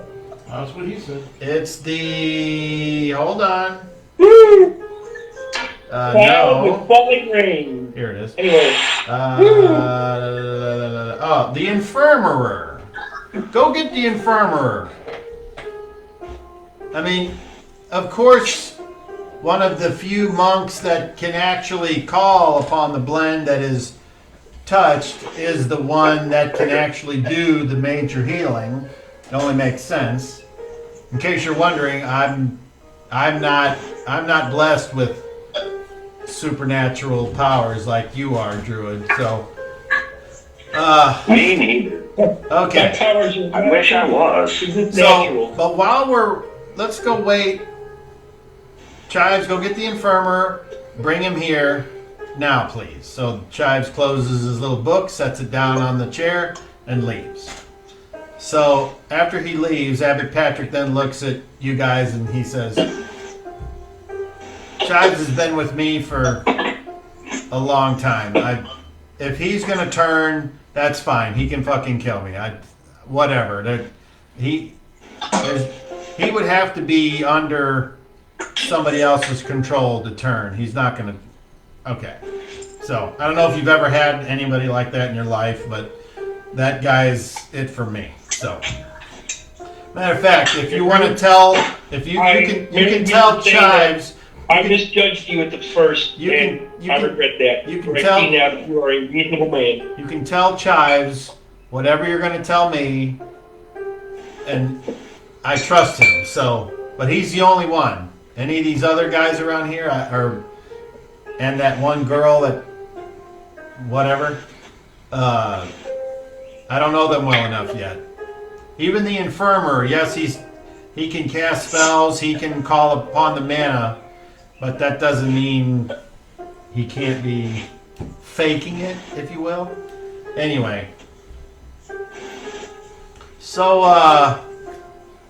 Shadrach, what, other than the spectacle of it, what was the point of the Burning Man?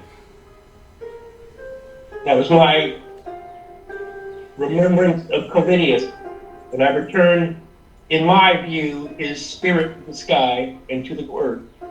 And the ashes were both flew into the sky, red with fire, and those black and dissipated that returned to the earth. Interesting. So a short time And later... I did not wish to offend you by doing so on your property. Well, you can't really offend me because this blend concept encompasses all. So whether you like it or not, your stuff is a part of my stuff. I understand that, as is yours is a part of mine. We'll have to have a debate on that at some point, but not now, because, there's Chives with the Infirmer. And that same guy that healed you guys in the infirmary of the curse of Zonnegan there, The fishy wishy. he stands there and he says, Your Grace, I came as soon as I could. Chives sits back down and opens up his book. Abbot Patrick says, I need you to place upon these individuals here the rites of passage to allow them to go down into the ancient dungeon. He says, Your Grace, he says, yeah, just fucking say it. And he's like, oh, Your Grace, I would give counsel that is not the best idea. I'm not sure if you understand what you're saying. And Abbot Patrick says, no, I don't understand what I'm saying, but that's the point. These guys volunteered to die on our behalf. I want you to look them in the eye and tell them they're not good enough to do that. And he's like, oh, that's what I thought. What do you got to do to make sure these guys can carry their weapons in the building? He says, just a simple blessing to remove the ward for a certain area, and I will say the part, and that will define the parameters of the effect. And he says, that's fine. Yes, Shadrach. I'll reach out and touch the infirmer's arm, because he remembers me, and I'll say, we know what we're doing. Thank you. Please. Thank you. He says, as you wish, Your Grace. Gentlemen, I'm going to place upon you an effect. It will be for a specific area, and it will be for a specific time. You will be able to not be affected by our wards and guards spell that protect all of the innocent people that work here, that give their lives to the blend, that have healed you and taken care of you in your times of need, and for those weary travelers that we will give shelter to regardless of who they may be. He walks over to Shadrach. He then reaches and grabs the double helix symbol that hangs around his neck. And he says, I call upon the blend, all those powers of high and low. Hear my call. I wish for Shadrach, the one I look at now and recognize of his own free will that he is allowed to travel inside the first building of the infirmary, but not go past the courtyard or the courtyard entrance. And he is to be allowed to descend the steps into the ancient dungeon, or whatever that is. And if he chooses to use a weapon, the retorts of the blend's healing powers will not interfere. Do you accept this boon, Shadrach? I assume you said I do. And yes, gratefully. He touches you lightly on the chest, and you feel as if some kind of concussive force, what you think starts off as tremendous and you're going to be pushed over, but just as quickly it fades, and it just sort of reverberates through your body and out your extremities. And as all of you watch, you see just for a second a shimmering rainbow color goes around his person before just as quickly fading out. And then he repeats the process to Reginald. Do you accept this boon? Yes. And Thank you. The same thing happens. And then he goes over to Pick. Do you accept this boon? Yeah. And he does the same to you. And then he walks over to you. And just for a second, he hesitates before he starts the ritual once again. Do you accept this boon? Yeah. And he touches you. And unless there's something about you which would not allow it to take effect, it does. And the same feeling as I described happens. He says, "It is done, Your Grace." And even though Cobb forgot, he said for a duration of 24 hours. Okay.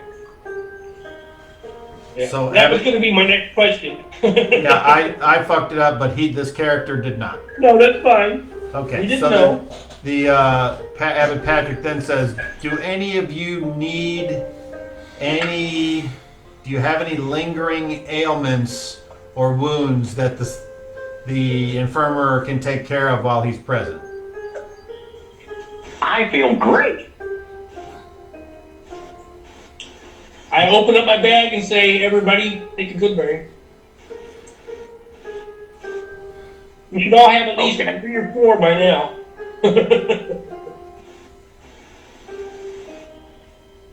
And London Sario does not take a good berry.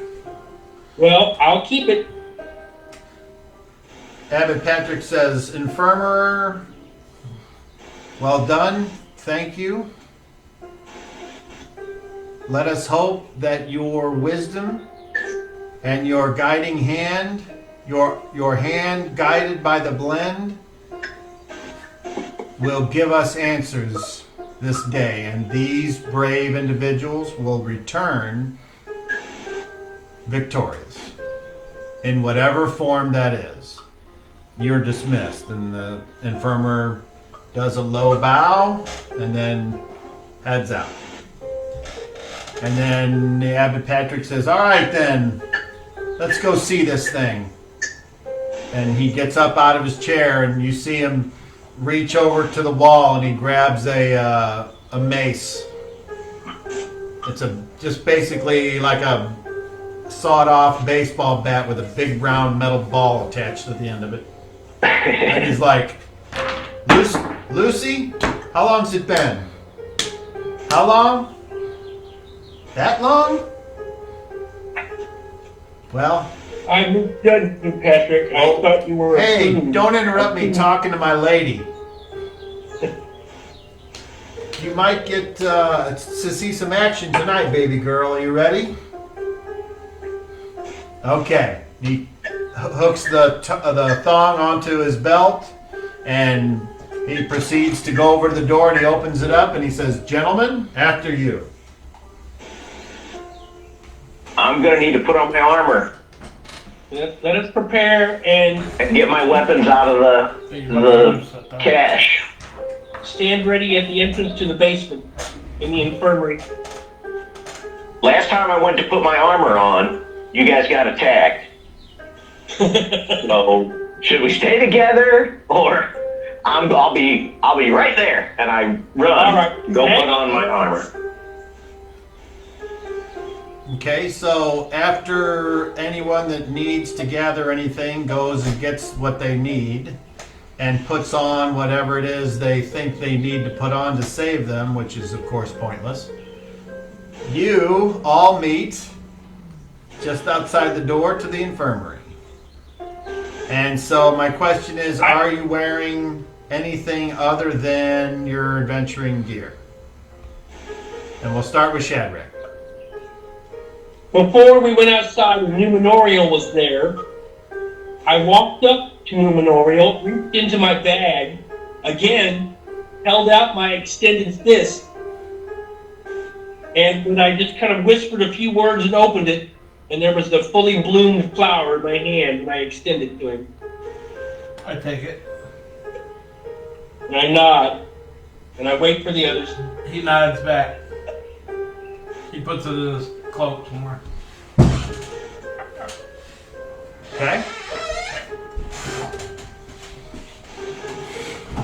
When everyone gathers at the door to the infirmary here in the south, he looks around and he says,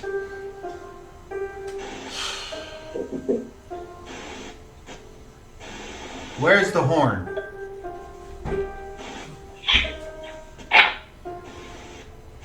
It's, you have it in the quiver, don't you?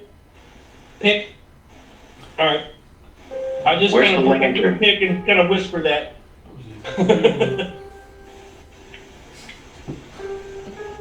We I'm gonna have- need a lantern. I got a couple torches, but that's not gonna last. Yeah, that's. Yeah. Abbott, Your Honor, do you have is there a We'll get you a lantern. torch? We'll get you a lantern. Okay. We Thank you, need sir. strong light, and that's the only thing we could have gone back to town for, some of them potions.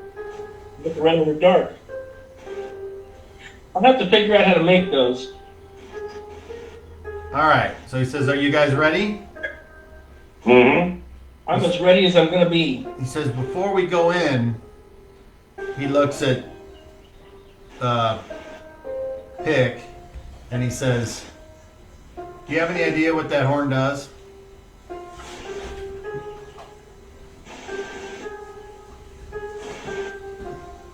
Horn of Healings. Does anyone know what it does? I think this horn will defeat Donegan permanently, or Bazan. My bad, Bazan. I get the two confused all the time. If it imbues the power of the Kyren that we met, it can give life or take life with that horn. It contained him once. I think it can finish him off. That's my personal opinion. Or give him peace, if anything. Well, someone said that it was the horn that put him in his position now. And I think it will finish him or leave him there. But until we must face that moment. Fair The enough. future, there is no fate but what you make. Just so long as you all understand what to do with it, because I don't. But At the apparently, moment- apparently, from what I've picked up by all the rumors and the gossip and people around here, that horn was super important. So, Yeah. all right.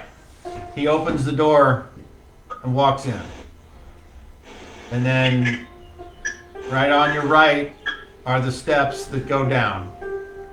Is there a marching order? All right, fellas, let's get this straightened out. Let me Where do you want me? let me remove these buildings. I'm not going to dictate anything. You tell me where you want me. Because I'm a machine. That's Well. Dad's mindset. He's on a mission right now. So where do you want me? Nimbriel, are you a warrior?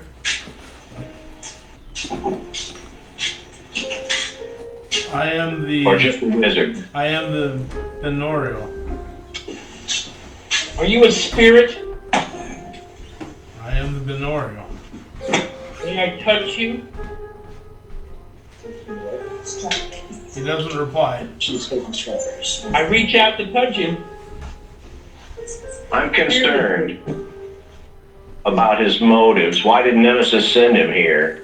The goddess Is of he solid or not? death That's my and concern. necromancy. She is not Maybe the god of death and- and necromancy. My hand goes through you. No, no. You're solid. Yes. Are you cold? I would say I would feel room temperature. Room temperature cold. I draw my hand away. I'm trying to see if you have eyes or anything inside the hood. You don't see anything. I don't see a soul in there. Spirits of the earth. I'm sorry, Memorial. To me, you are something that is frightening. I don't know what you are. I get that In everywhere my I go. experience, you're not of what I know. I get that everywhere I go as well. I mean, Trust no the ill reason will, why but he's here. you appear out of nowhere, and I understand that Covidius's culture and what he came from is very confusing, and I know very little of it. But so far, you've shown me no malice, but still, you frighten me. I'll let you know that now. I'm trying to get used to him. I like your healing touch, and I nudge your elbow. Let's go. I'm gonna look around in this room and see where this stupid secret hidden passage is at. So I'm searching for from secret doors. who's got light sources? Who's got what? I have lantern. I keep wanting to say torch. Yeah, come on, Hyde. Come on, Abbott. Let's get some light in here. You can surely produce continual light or something. From within the center part of the robe, Membenorial removes that disc again, that opaque, clear opaque hockey puck looking thing, and it produces the equivalent light of a torch. Hey, looky there. He is here to help us. We got to establish who's in front. Who's the point man? I'll go press side by side, or I'll go right behind you, Pick. And I will go behind Pick, or if you go side by side with Pick, I will go behind you, or I will go behind Pick. I don't care, but either way, I will take my place. I have my sword at the ready. If we can't find the way in, then if we exhaust all other avenues, let me know, and I will do something. Just waiting for God to come back, because It's costful. It'll cost me I'm a lot searching. to do it. It'll blow a powerful spell, but it'll probably find us the way in if we can't find the way in through other means. The damn Abbot and should know. Ugh. So, my character stands in the middle of the room and holds the light up so it's above you all and hitting all the wall, ceiling, floor. So it's not. How tall are you? I forget what I told you. 7 foot. 7, a little over 7. I've got a not the right sheet, so I can't. I drew you accurately in the picture then, because you're a lot bigger than. Yeah, he's tall, slender looking, extra slender, I guess you'd say. But it's hard to tell with the robe. But even with the robe, you see a slender. Yeah, but I figured physique you on were him. bigger than, at least as big as a big human. And I thought, well, he might be as big as an elf. And I wasn't sure. But I also figured, no offense, that Pick is kind of a small guy. So. Well, elves are small. Elves are small in D&D. So, and you're, what are you, 5'4"? 4'9". 3'8". 3'8"? No, 5'3". I had a girlfriend at the time, so I did. So, yep, you're kind of short. It's a small group. But no, he's not abnormally short. 5'3" is not ever. Wendell was probably 5'3" or 5'4". Yeah.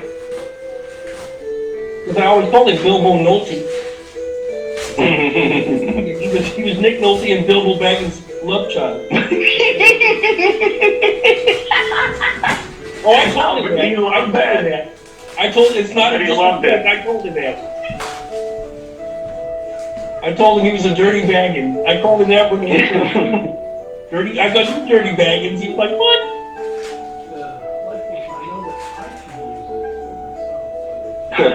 Bilbo Nolte. Yeah, that's great, man. had a lot of laughs with old Wendell. Oh man, I had some serious weird moments with Wendell. That's for sure. That's why it shocked me. You know, here's the thing about it. The whole time I knew Wendell, I don't ever remember him being sick or saying, I'm sick. Unless, you know, back in those days, I got a cold. We all had colds. What are you talking about, Wendell? We all got the colds and the stuffy. Yeah. When the cold weather came around, we all got stuffy noses and bullshit like that. Yeah. Yeah, towards the end there, the last several years, we used to call him Mr. Tongue. That's what he preferred, Mr. Tongue. He'd always be sticking it out at the women. That was his new lure. One time, Sean, and I know that you weren't anywhere near this, Wendell used to host nitrous parties. And I've been to him. we would have these tanks, not just cartridge. No, we didn't do. I've not been to We had his tanks. parties in particular, but I've been to parties with him that were nitrous parties. Well, at the conventions, but this was at his house. Yeah, no, I've only been And- to the convention once. And there was this beautiful woman there, and Wendell was walking around basically in his underwear, high as shit on nitrous, and he climbed into her lap and fell asleep, and she just cradled him. And I was laying on the floor. I was laying on the floor watching TV, and this beautiful, another beautiful woman got her ass right in my face, and I'm like, move, bitch, I'm watching TV. There were a lot of good-looking women that were into that shit and were at the cons. Man, It's just hard I to know. understand. Oh my God, those conventions before I was in those conventions 10 years before you even got near them, Sean. Oh my God, back at the Chase Park Plaza. Oh my, when we got kicked out of the Henry VIII. Oh my God. Well, I remember that. I remember falling asleep in the hospitality room, waking up to a bunch of people sitting around me watching Flesh Gordon, not Flash Gordon. Mhm. And Right. as I woke up, somebody stuck a joint in my mouth. It was like, what? What's going on?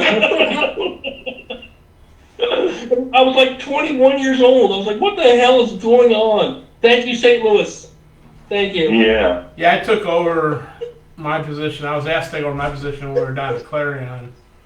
Yeah, that was way after. Yeah, I know. I'm just saying that's when I was asked. The aftermath.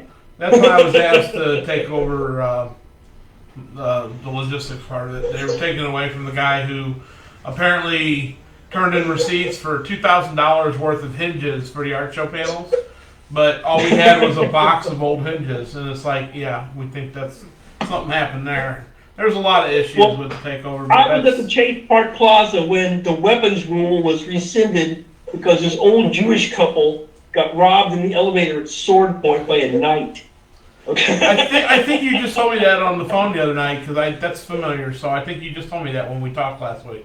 That's one of the big ones, Yeah. man. It was like, that was the first convention I went to. It was like people were getting robbed at Sword Point by this anonymous knight in the elevator. It's like, oh my God. I remember one of the conventions, one of the Shark cons. in the gaming room on the third floor, and I threw ice on this chick. This chick was sunbathing at the swimming pool with her top off, and I threw a piece of ice on her back and made her jump up off the third floor. I think it was a Shark Con over in Clayton. There was a guy called Time Lloyd. He was a Doctor Who fanatic, but he was really, really, really weird. And he would he was smelly, creepy, would not leave you alone, and he was just, we actually banned him from all future conventions. Do you remember Harlan? Well, hold on, let me finish my story. So he started having conversations. I knew who he was. This was before he was banned. And, it's hard to get rid of the guy. And I don't know if you remember the basement to that hotel. All the walls and pillars and everything were covered in mirrors. You remember that? So I introduced him. I introduced Time Lord to another Time Lord in one of the mirrors, and he went ahead and carried on the conversation. That's how I got away from him. He carried on a conversation with himself. I mean, this guy was out there.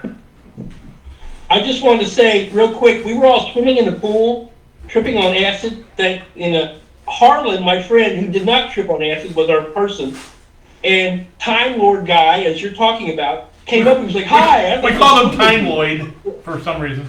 Yeah, Time Lloyd. He jumped in the pool. Harlan jumped in the pool, took this guy's leather hat, beat the shit out of him with it, and then tried to choke him with his scarf. You guys may not be able to hear this, but Cobb is laughing in the other room.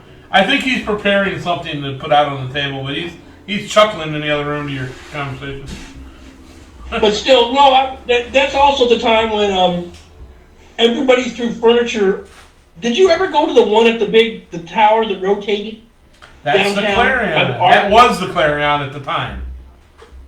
Did you participate in the swimming pool orgy? I'm just curious. No, I never participated, but the ones I was aware of were the ones in Clayton. Here's one for when I run for office in the future. I participated in the swimming pool orgy at the Clarion Hotel wearing a Confederate flag as a cloak. So it was another big redhead, Jason, that you're thinking of. It wasn't Sean. Sean wasn't a big redhead back then. Sean was a marble size redhead. I've known you for a while. I participated in the swimming pool orgy wearing a Confederate flag. Sean got fat after he got injured in his construction job. So everything went downhill from my injuries from construction. But I used to be normal, Yeah, I remember. Yeah. Well, come on, John. I miss those days. Yeah, I used to be young and healthy too. Shit, man. The first con I went to was the Radisson Yeah. over in Clayton. I wasn't as early as you guys. You were before me. You remember they had the swimming pool with the porthole? The porthole was in the bar that was downstairs at the Radisson. There was a lower level bar, and there was a porthole to the. Of course, it was always the shark cons were always in the off season, so you couldn't. The swimming pool would open. It was always like winter. The shark cons are great. Oh my God, the shark cons. Yeah, the shark cons where they had the orgies. I was just like walking through. You just walk into somebody's room and people would hand you a bottle of whiskey. It's like, yeah, okay. That's where you had the orgies in the hot tub, and they were doing they were doing naked twister in some of the rooms. It was fantastic. I was the what do you call it? The videographer for that convention. I have all this on tape. I literally have it all on tape. Somewhere, Sean, somewhere there was either a photograph or a video of Jim Garrison in a police officer's uniform taking a huge hit off a bong, and I was there when it happened. I kind of remember that. It sounds familiar. All this incriminating stuff is online right now, guys. Just remember. Yeah. Jim Garrison is no we are online. easy fool. I don't know if I have it on tape, but proof. it seems familiar. There's no proof. Hearsay is hearsay. Yeah. Throw me in jail for my thought crimes. That's okay. Yeah. And I'll say, Jim Garrison, I know you, sir. I remember you from college. If anyone's interested, Jason lives on 2132 Tascacali Way in Orion City, Florida, United States. Apartment 12. 45136. Apartment 12. You're going to get random knocks on the door. Hey, man, I remember you from Archon. He gets them now, but they're looking for other shit. Remember when we were in the movie room and I passed you a doobie? It's like, what? Yeah. I remember the video rooms. That's where I slept at night. We're strictly gaming. I didn't really get into the blow out my mind shit until I was about 19 or 20. I used to use the video room for sleeping. They were always nice and cold. You line up some chairs and you chill out for the night. I used to play Dungeons and Dragons tournaments. I played a game called Diplomacy, which you may or may not have heard of. Yeah. I kicked people's asses at Diplomacy. I played Starfleet Battles, Yep. Risk. Yep. I played a game one time. It was Mech Warriors, where you got this shitty little mech and you had like 10 minutes to paint it. And if you beat somebody, they gave you a big hammer and you just smash their mech. Like, I think you might. that was some good convincing, yeah. But the parties, I partied with authors, artists. I was in the elevator one time. Me and Kent, some of you may remember Kent, and none of you probably remember Kent. We were in the elevator, drunk as shit, and this guy was like, "Hey, you want to drink some of my stuff?" And he followed us to like 5 rooms. They were like all like trying to get Worldcon or some bullshit like that. And it was this famous author named Gene Wolfe, and he got shit-faced with us. I was like, that was Gene Wolfe? What the fuck, man? Yeah, he was like, yo, let's get shit-faced, kids. I'm that one figure you put away over there. I could have got so many autographs and never did, because I just didn't bother. I was just happy to hang out with him. Right. And the things I did get autographed, I'd want to go either A, they've been destroyed in a flood, or sold. He's in the middle of those on that ledge. Back. No, on the ledge. Come towards the carport. Right there, isn't that me, I think? Carport? I mean, it can That's be. just what I was using, I think. I don't remember. You moved everything, so I can't see it. It's I the can't one see in it the well. car. That's from I think that was it. Army of Darkness, and I always question that note. How do those ancient undead know what a car was? I'm the one with the long-handled sickle. Get the one in the car. How do they know what a car was? Move for. Can I help?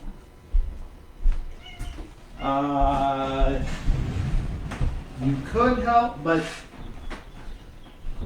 I'm looking for a specific. Hey, Sean, is Bobby Wilt still alive? Yes. How old is she? About 90? She always looked a lot older than she was because of her heavy drug use.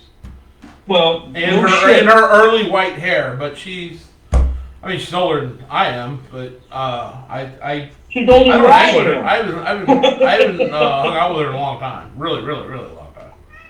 I first met her on my 21st birthday, and she said, "We'll give you drugs to be our dungeon master." And I was like, okay. Yeah, she used to be big in the Nitro circles, especially at the conventions. Sean, things I did with Bobby Wilt and her husband, and oh my God, dude, I don't even want to write that down. Whew! But there's some fun Dungeons and Dragons. Ask John Plyler. Woo! That was like almost hippie days. That was like the 80s when cocaine and AIDS were hip, you know? That's great. Yep. Almost ready, guys. Hold on. You gotta go wee-wee. Now would be the time. No, I'm hip. You gotta go. You gotta go. Pick. Either stay close to me or get the hell away from me. That's your two choices.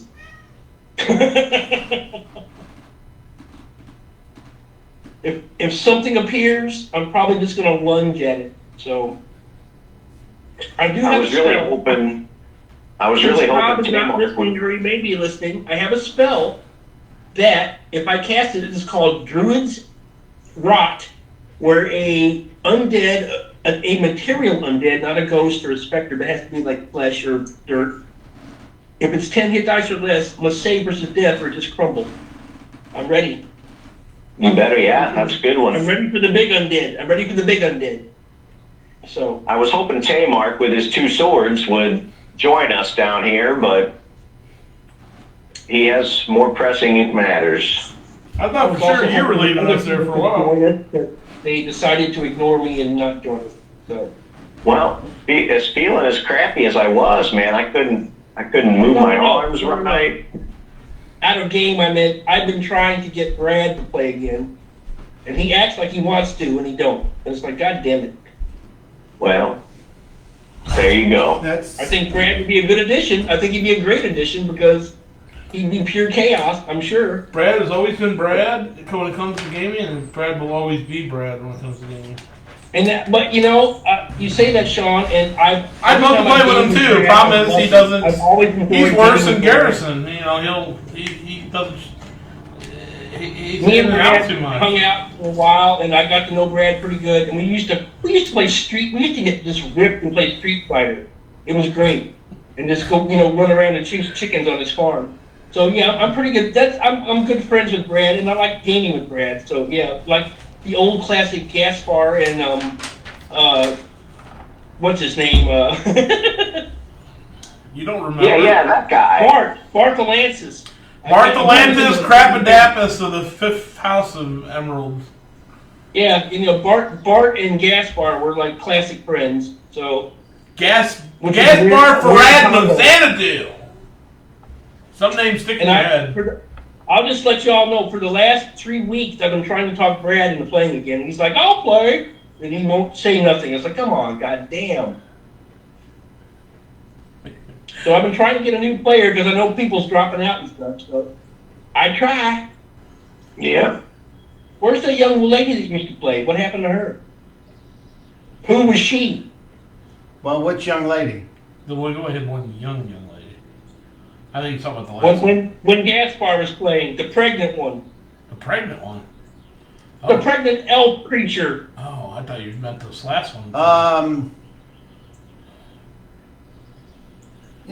D&D doesn't have a hold on people. She's got kids. She got kids, a job, a husband, and then COVID. I'm just curious. I'm glad you're here, Sean, because you weren't playing then when I first started getting back into it, so I'm glad you're here. Cobb and I were taking a break from each other. It was a long needed and well deserved break, and it turned out for the better. My break was 30-something years, so I'm glad it's over. Okay. So the marching order is. God, I thought you were breaking out like floor tiles. Is what? Who's first? Who's in front? Pick. What kind of Tomorrow's what kind of credit do we have? Is it one 1 by 1, 2 by 2, what? Can you see this map? Kind of. I see little black dots, and that's about it. It's too far away for me to see close. Do you need the other? Who's in front? The game angle would work Okay. better. All right. Yeah. So I can switch Who's at the that. bottom of the step? That's cool. I can switch that. Who's catching? Not a big deal. I can switch it. Click. Let's just Like go I just said, put to. me where you want me. I'm not going to Let's rush just go to any there. spot. Where do you want me? That's good. There's still a lot of frontage, but Where's okay. all our fighters at? Here I am. Okay. So we have pick, followed by who? Reginald. Followed by who? Me. As you'll soon learn that Nimbin will not move until everyone else has already went, and he'll follow from the rear. All right. Okay. And are you keeping that light aloft? Yes. He's holding it above everyone's head and from the rear, facing forward, and he'll move. Thank you. I wish I could send you a screen cap of what I see, Cobb, because everything is on my left, and I only see 3 figures. But that's just me. Which is you? So that it kind of cuts off right here, is what you're saying? I don't see your hand. Now I see your hand. I All see right. 3 figures after that little bump in the hallway. All right. Well, this is where the steps I can are see anyway. Okay, I've got a great view. but I I can got. see Sean taking pictures and all that. Hang on. Let me see if this makes a difference. That really doesn't make a difference. All this There's frontage. There's a picture for you guys to see a little close up of exactly what he's done. I see it when I turn it sideways, but still, like 2/3 of the screen is just blank. Can you see my hand right now, Jason? Yeah, Okay, well, that's more than it was. but I can't see your chest or anything of your body. No, that's because I'm just on the one camera. You're not missing anything. Okay, I'm not complaining. I just Okay, want to get a good. Pick. You start. Does anyone do anything before you start to descend the stairs? I'm casting a Oh, the stairs spell. one. I'm sorry, I thought we were doing. Okay, you're casting a spell. What is it? I reach into my bag. I pull this little bit of fur and crunched up horn and snip it into my nose, and I get really big and strong.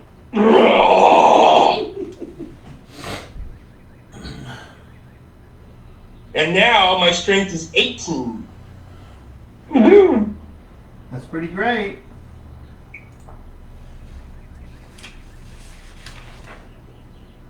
And it will last for probably a good almost 2 hours. And I think it'll be essential in these first few hours of what we're doing, so. Just my opinion. And we're moving. Okay. So you cast the spell on yourself. No one else is doing anything apparently. So, Pick, you're the first one down the steps. And you walk down, and then you're down in that little room as you remember what you saw before. I'd like to cast another spell if I may. Basically 10 by 15. Reginald, you following? And if so, how close? I'll stay 5 foot back. Okay. And Shadrach, you're casting another spell?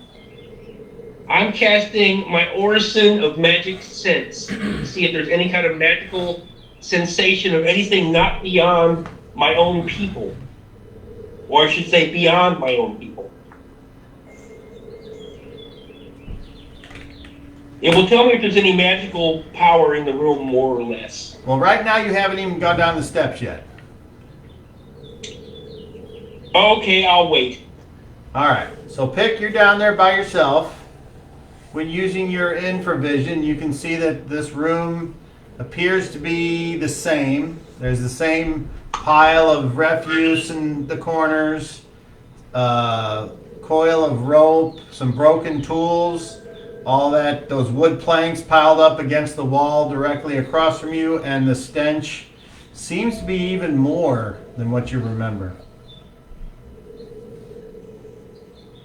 Can't hear you.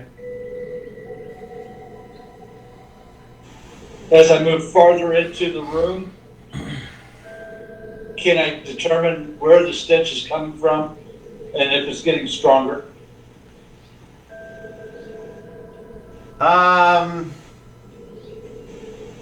You start to sniff around and it's just all encompassing. No, it's unfortunately you do not have bi-directional nose like a dog, so you can't quite use it to find your way.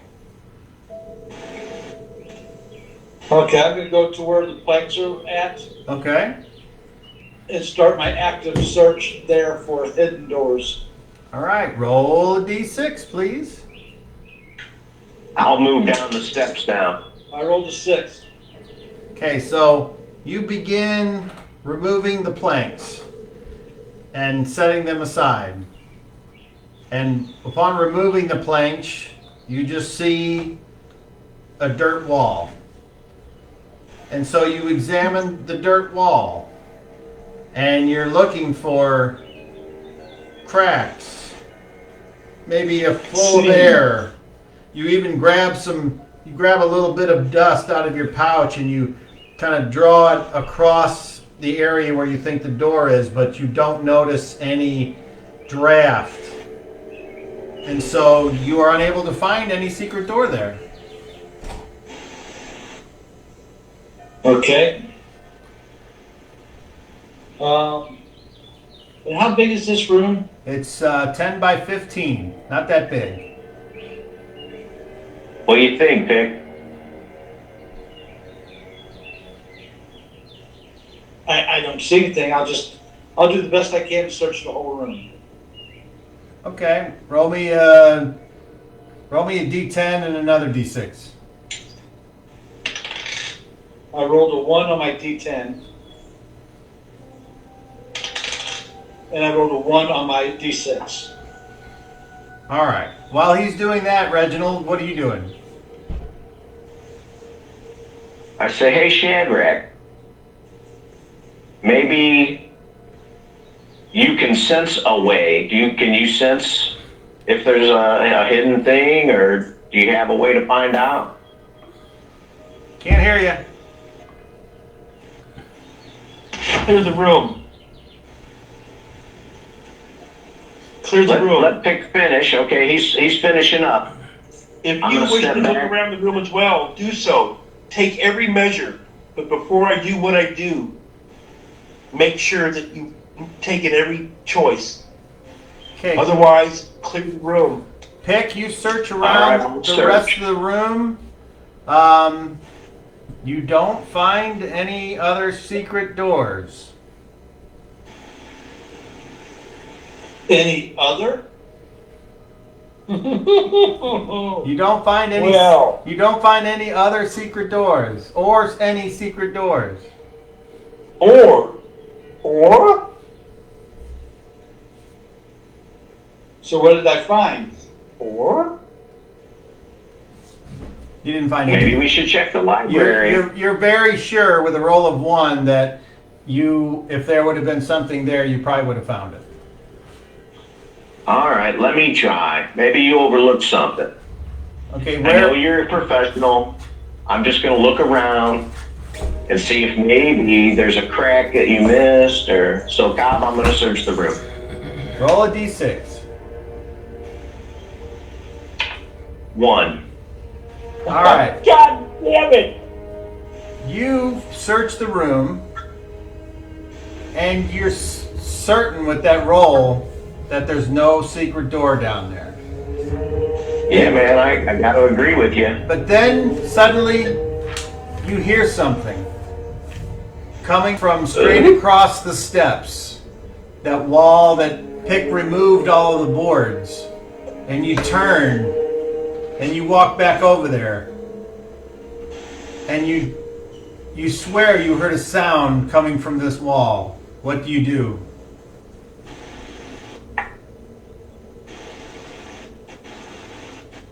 Put my hand on it. It feels like cool dirt or clay. Something that's been dug out long ago. This looks like it might have been a tomb at one time.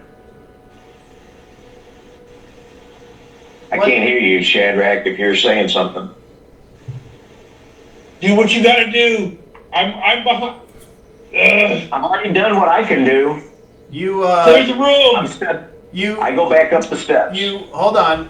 Pick, get out. You decide that since I've already heard something, I'm going to really try to listen. And you put your ear to the wall. I attempt. And you hear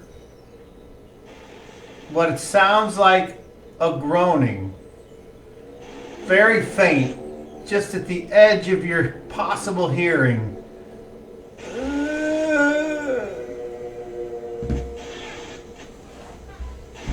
There's something here. It's magic. It's magic. Shadrach, it's magic. There's something here, man. There's a way. There's I hear groaning. It's creepy. And I step back out of the way. Okay, so now you're Right on the there, left side right of the there. room, and Pick is on the right side, and Shadrach, he is pointing out where he thinks there could be something. Can't hear you. Pick, get behind me. Clear the room. I go up the steps. All right, I'll get out of the way. you guys go back to the Shadrach top. goes.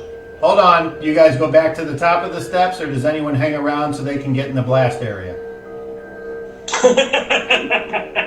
Hey man, I get out of the blast area. No. Is there anybody on the steps still watching? I'm at the top of the steps. Okay. May I try something? I let him through. Okay. So the Nemenorial enters the room.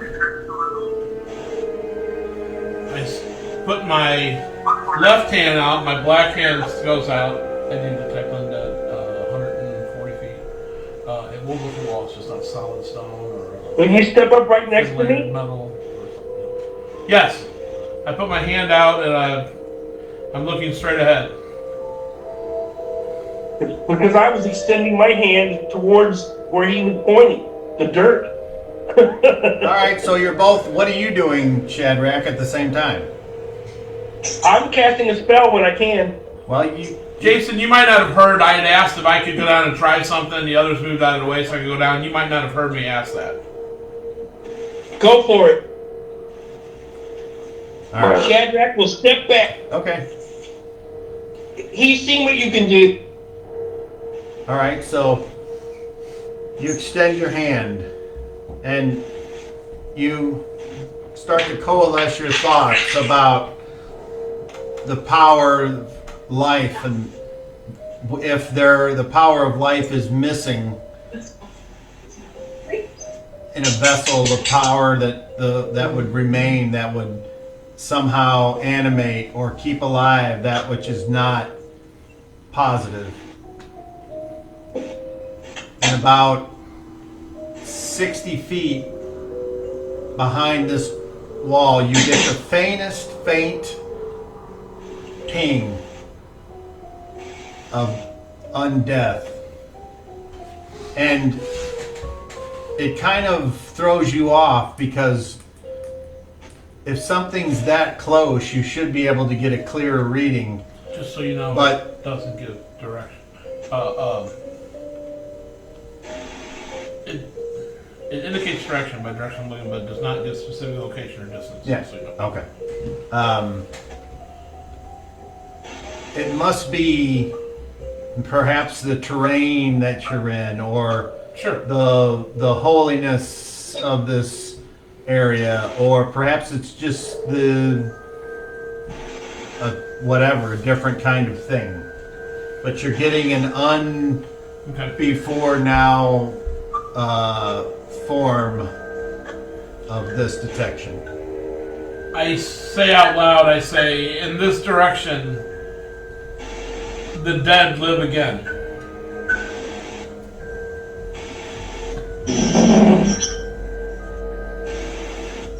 And I'm going to go ahead and I point my black hand and I turn and I look to the left. I do the same thing. And I also do it to the right side after that side's done. And when you go to the left and you go to the right, you detect nothing. Okay. Only in this forward direction is there something that clings to the afterlife. And I step away and go back up the stairs.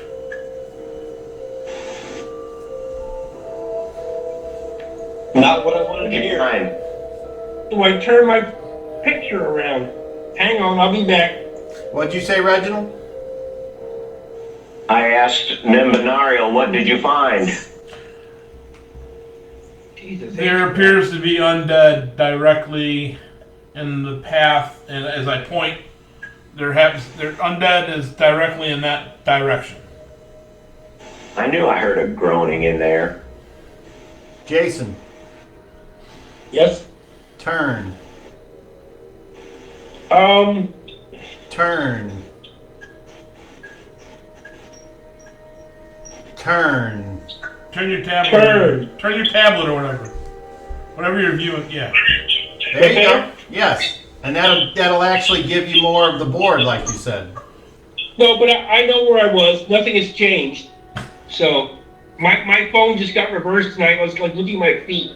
So Yes. So were we. Ugh. I'm glad you had pants on. That could have been bad. Yes. Actually, I have nice feet too. Yeah. Anyway. Doesn't matter. You got Florida feet. That's That's fucking terrible. hobo trash feet? I Okay. can walk on 98-degree asphalt. Can you? All right. So right now we just have Shadrach there at the back of the room. Everyone else is upstairs. Alright, are you doing something too, or what? I'm waiting for Numenorial to give me some guidance here. I gave you guidance. Go forward or get behind me. I gave you guidance. I said there was something basically undead in this direction. I pointed straight ahead. Then I went back up the stairs. Is that the same place that Reginald was looking? Yes. Straight ahead from the bottom of the stairs. Like if you were to walk into the wall, that's the direction I was pointing. Well, I'm gonna back up with keeping my front to the basement and look to my friends and say, well, I can make this very specific and it might be costly, or we can just start digging. What's your choice? What do you want me to do? If there's an entrance, we need to know. Is it a portal? Is it magic? Shadrach walks boldly down the stairs. I draw my scimitar.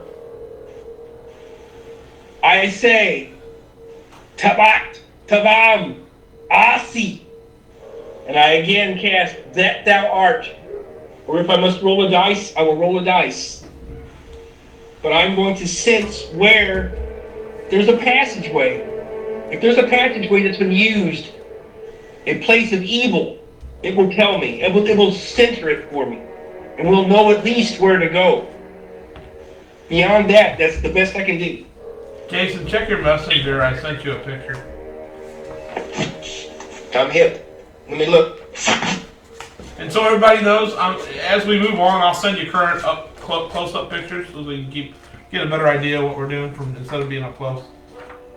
Yeah, that helps out. I appreciate that. Sure. I wish you guys were all here.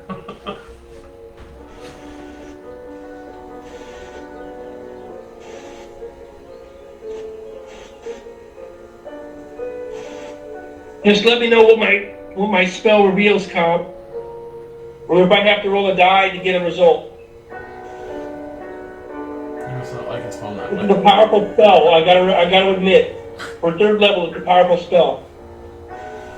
All right, so But this will tell me, if there's a secret passage, this will tell me I am confident in that. once again, you call upon the Green Man as the creeping vines extend over the living and the dead rock and tree of the forest, so do your senses extend outward from your toes, from your feet, from your eyes, from every pore of your skin. And it takes a few seconds, but you start to coalesce those thoughts and those senses, and you start to sense that there's a dead mouse behind the rope, and there are tiny wet creatures underneath the pile of clothes on the left, and the dirt and clay, every remaining indentation left by a tool to create this is known to you. And then you also sense within the very clay the mechanism of a secret door. It does not reveal how to open it, however. And beyond that,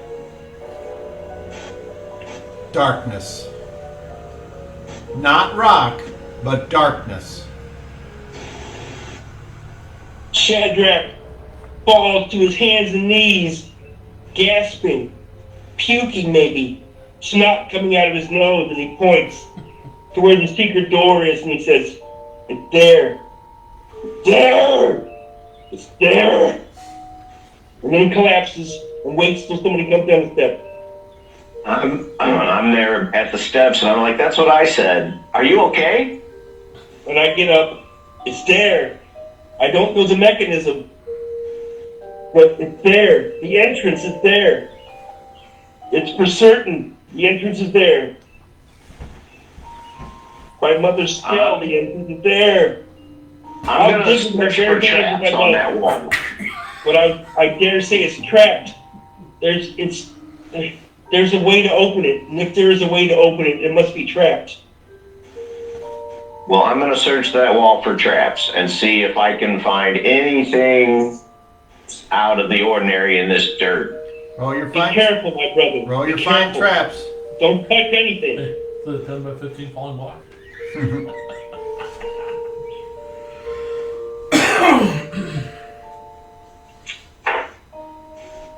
29. Can you mark on the map where I saw the entrance, please? Can you see your figure? Yeah? It's right in front of you. Connect there. No. Okay, so Daryl, you're very sure, Reginald is very sure that there are no traps here. The only thing that he finds, is a hole about Hey, man. 2 inches wide. Close to The horn is the key. Pick, get up here. Or down. I'll step back and let Pick step up. Okay. Right here. I'm pointing exactly where I found it. Okay. I didn't even notice it at first, but look, it's right here. Okay. Step back. Can I see it now? Yes. And it's just a hole, can't tell anything with it? I mean, it's dark in there. Use the horn, brother. I'm gonna check for traps. Go ahead and roll your fine traps. That would be 100%. Woo! 100%? Hey, that might be something bad. Boy, you perked up the DM. Fun times. Ooh, I might be able to crush that. You don't really get that ever, so yay. Stick your finger in here. You lost. Let's I didn't see. find anything. Let's see. Find. Where is it? That's a fucking bard. Shut up.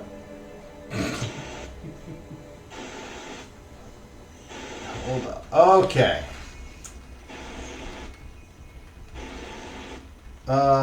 If the dice roll is 96 to 100, the thief accidentally triggers the trap and suffers the consequences.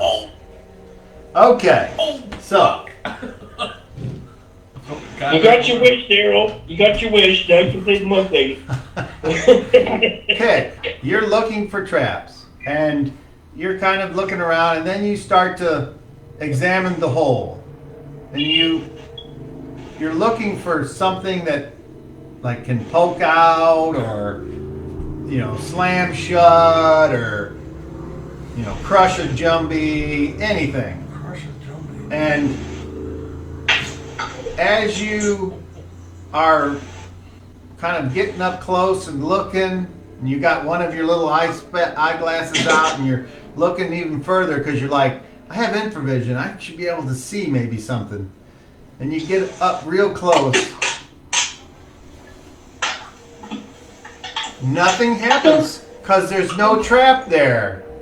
So you got lucky.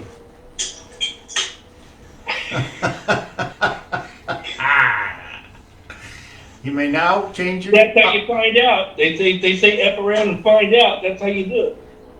You quickly wish that you had a change of underdrawers, and then what do you do? And I see if there's a mechanism there to open it.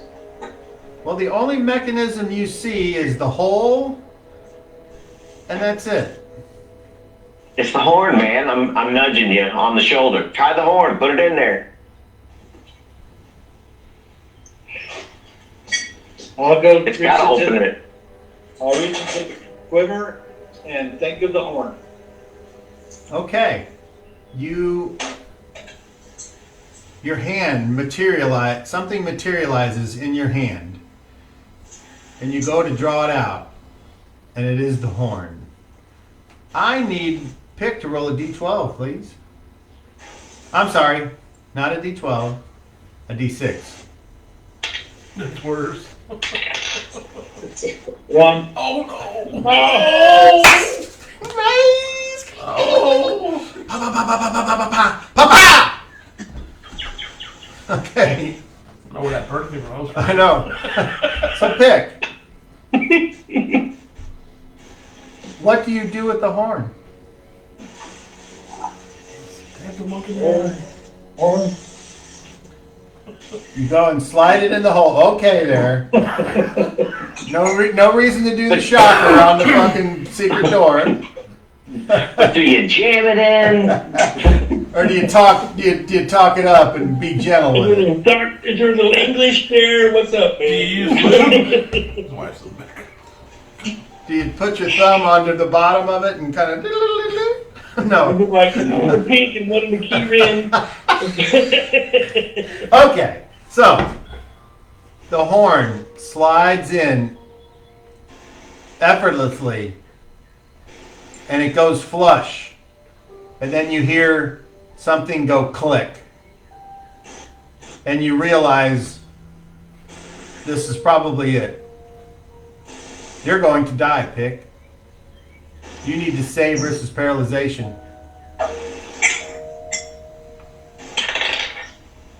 I did not save.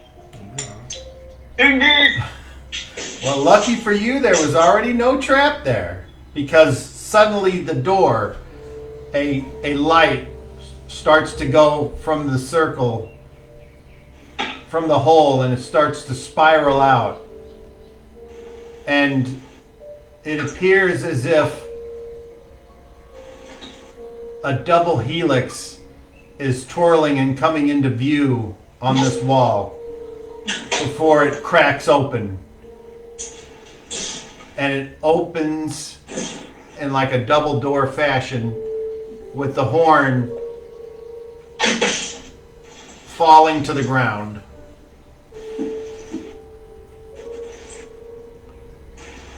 I'll pick the horn up.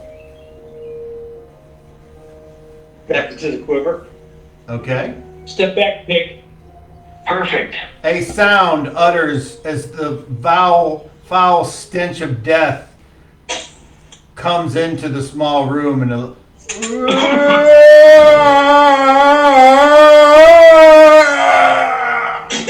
comes from the depths. And with your infravision, as you look, it goes to like 30 feet before it stops.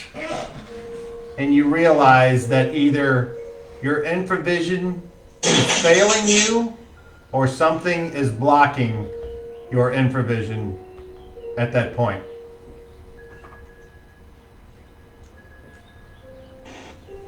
I can't see anything. That's not normal. We need some light. Go ahead, Shadrach. I'm casting All right, go ahead. You line us up on the stairs. flame sword. Huh? Will you line us up on the stairs? You ready to go down? My stuff's on 3 different pages here, so hang on. I've cast this before. Basically, I cast a flaming scimitar.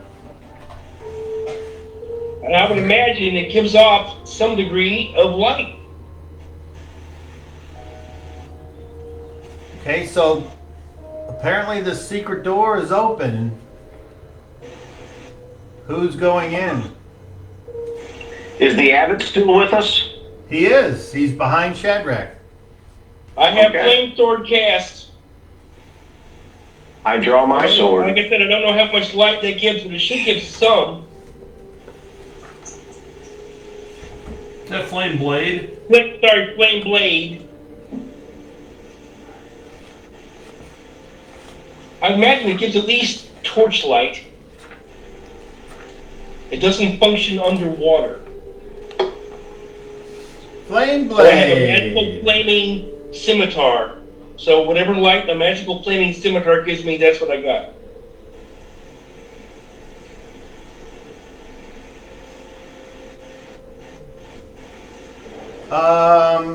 It does not say. Okay, so it doesn't say, so that means A torch is the minimum.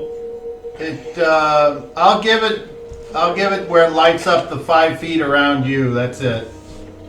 That's good. Making you easily seen by whatever's in here. Come at me. Okay? I'm just waiting. Who's going? Or are you guys fleeing? Pick, you take the point. Okay? Reginald, you second? No, Shadrach's got some light. I'll let him go, and I say to Nebenario, hey, shine that light up here. It's on. I'll follow I go pick 20 number feet, 2. It's a torch equivalent. It's extra dark. Nembenarial's light only provides up to kind of where Pick is, so it's for that to be effective, he would have to be up front.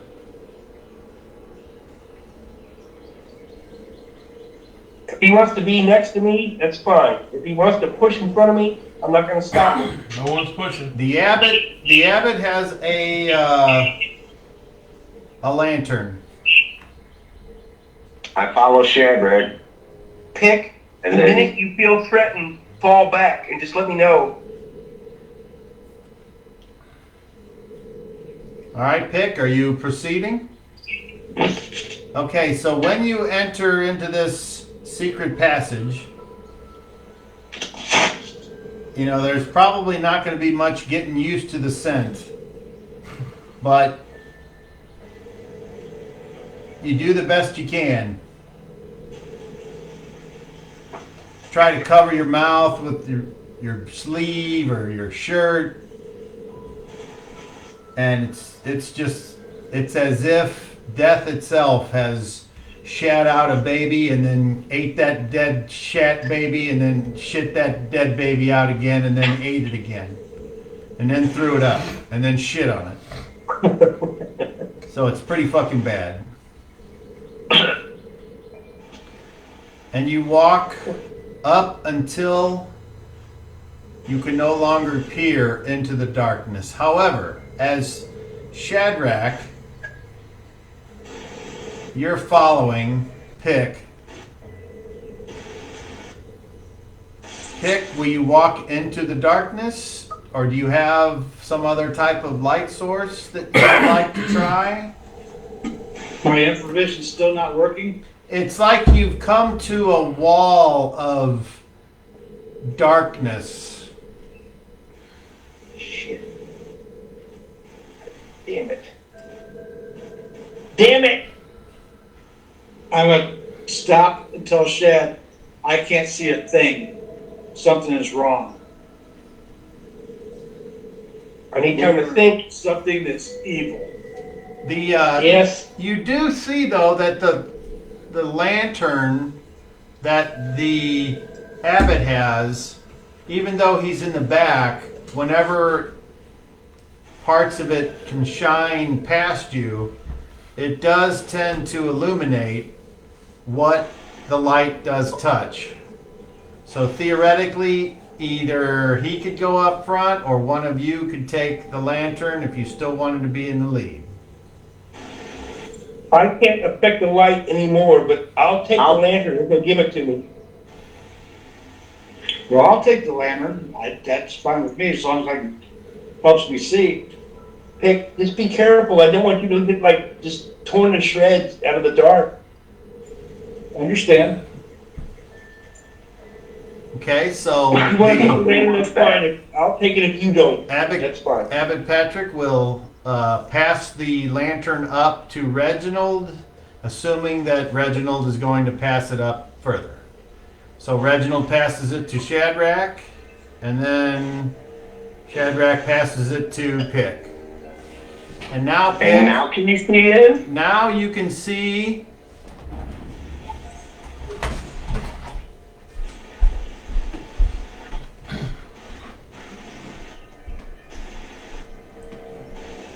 Four undead monks of Chile.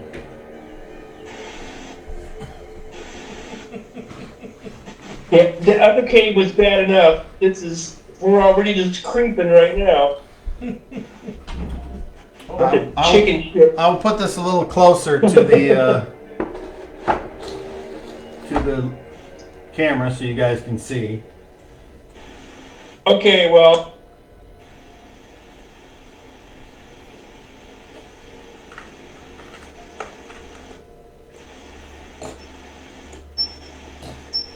Can you guys see that okay? Yeah, I can see it. Mm-hmm. All right. So we got Pick up front, Shadrach, Reggie, Patrick, and then Bernardo. Pick, I say we need like a routine to where if you see anything crazy, you just fall down and roll backward. Or just tell us. Or just tell us what you see. Fall down, roll backwards, and say, ah!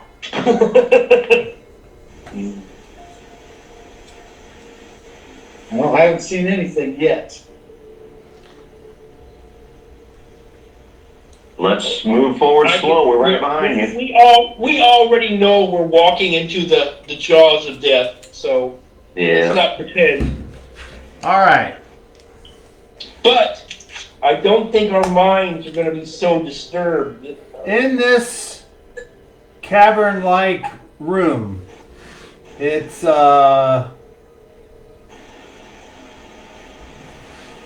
50 feet square, so 50 feet by 50 feet roughly.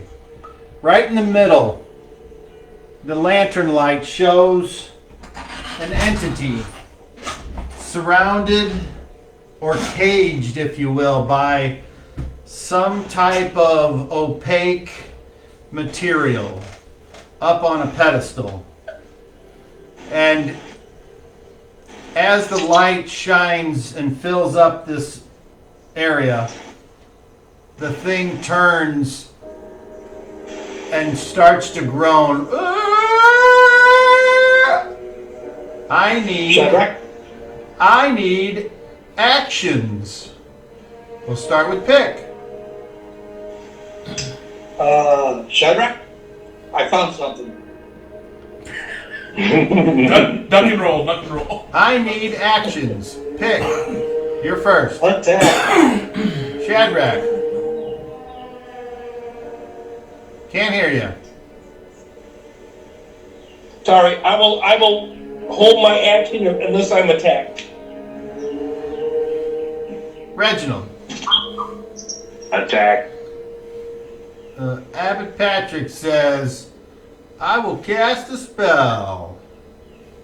And then Memorial. Hold my action. What is the trigger and what is the action? Them being attacked and using ability. Okay. Roll initiative, Reginald. You guys do see this is Beat a some sort of 7. clear cage, right? I rolled a 10. Hey, your side is delayed. That's cute.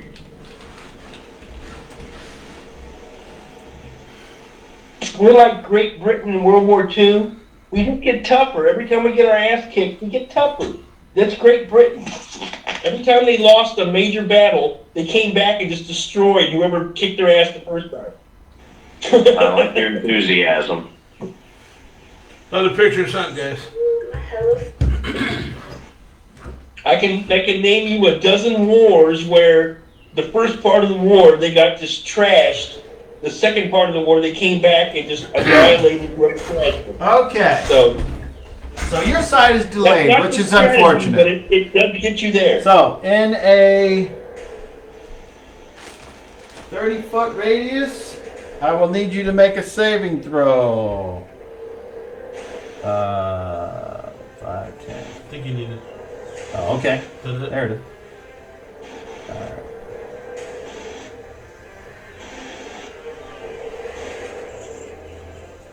That's not right.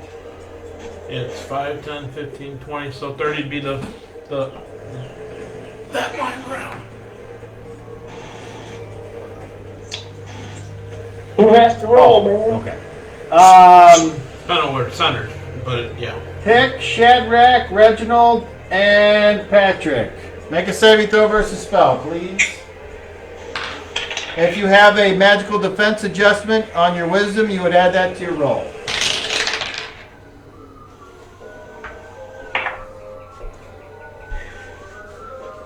$19. All right. Pick. Rolled an 18. Is that successful? That is successful. Reginald.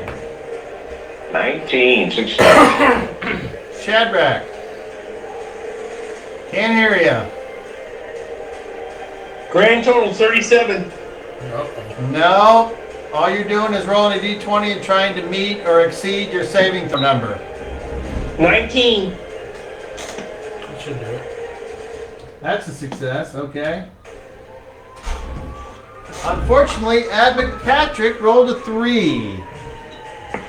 And he fails. I hear the police car. Yep. Somebody roll the 1. All The right. ambulance is coming. Okay. Now we go to you guys because he's already gone. So whoever wants to go can go. Anybody going on fast? I know you guys are delayed, but it's not going to matter. So anybody on fast? I go on 5. That's all I know. It's scimitar speed. That's average. All right, so nobody on fast. Then we go to average. Oh, wait. Speed Reginald, factor 3. that's fast. Reginald has his hand up. Yeah, I'm on average. Which one of you guys were holding your action? Just you? I was. I It don't was know. different. I was. Okay. Still a cat. All right, so pick you're up then. If you're got a weapon speed of 3, what do you do? Move to attack with my short sword. Okay, so you move up to threaten, and you roll to hit. That would be an armor class of 2. All right. You swing. You strike the semi-translucent thing, cage, that is has this entity inside of it. And your blade makes a sound like a whoosh, and then nothing happens. Who's next? As I rush forward and see that, I hold my action and say, whoa, he's got a shield around him. Unless I'm attacked, I will move to the corner lateral to me to the right. Well, unless you count having to save versus some type of spell and attack, I'm not sure how to answer your question. So you were attacked. Can't hear you. At the end of the round, I'll make a half move. Okay. Anybody else? This round going once, twice, sold. We need magic. He's being held here.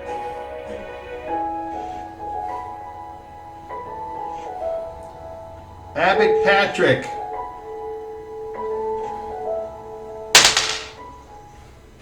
Clunks Reginald in the back.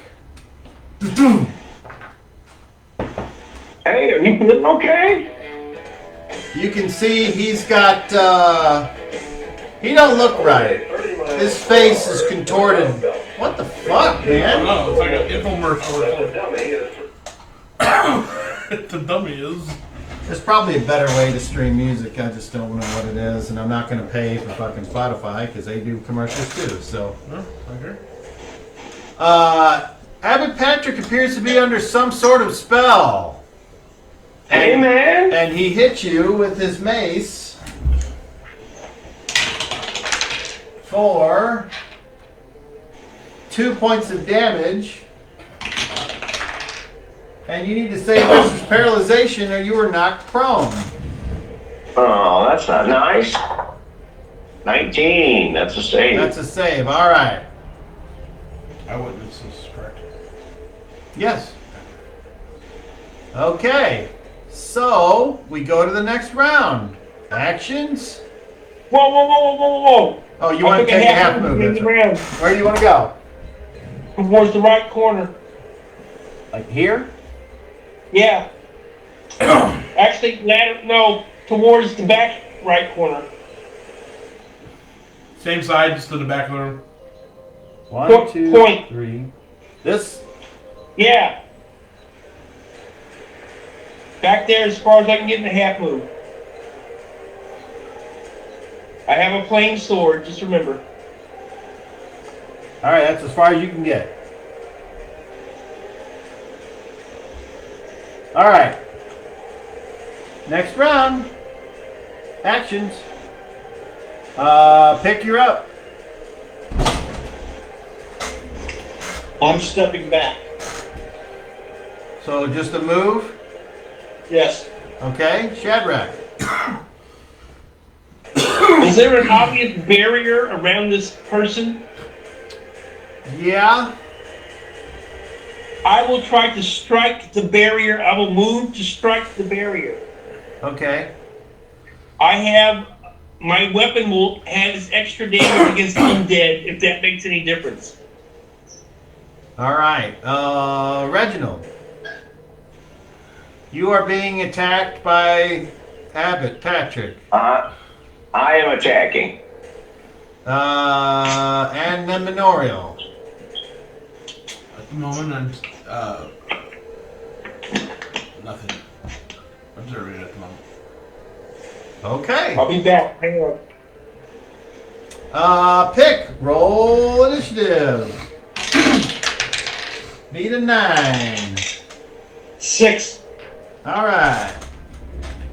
Fast. Pick. Where do you want to move to?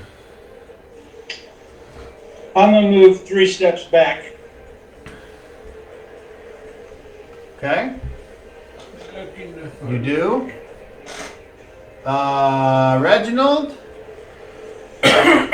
I, You go. I am attempting to sap the bishop, the abbot, Okay.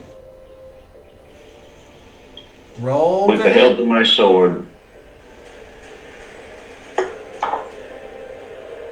That hits an armor class of 8. Armor class of 8. All right. I'm sorry that missed. You take the side of your sword. You're kind of fighting around with the guy. You see an opening. You say, go like that, and just miss completely. It's kind of got you off balance a little bit. You weren't expecting that. No, I didn't. Okay. So, anybody else on fast? All right. The what's the speed on your scimitar?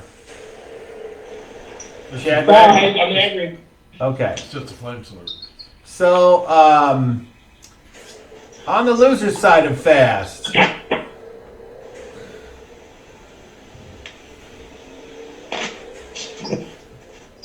the entity inside this cage or whatever it is turns to Shadrach.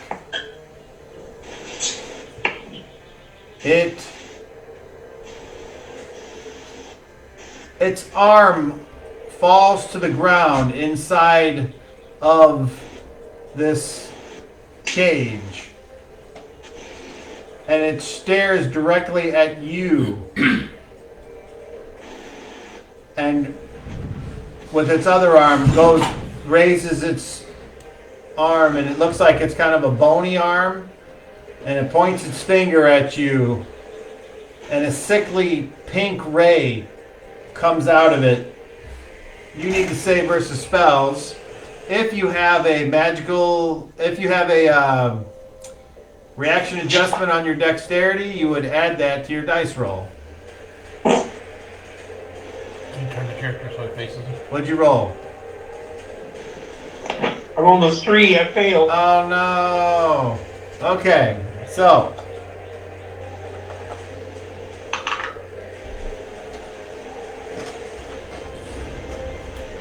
I'm gonna 37 that. okay, go ahead. 17. All right. The sickly pink ray that flies out of this creature's finger, you see it coming, and you just manage to duck as it flies over your head, striking the wall behind you. But it doesn't seem to do anything to the stone inside of this cave. All right, we go to average. Shadrach, you gonna move up and swing at the barrier? Yes. All right. Roll.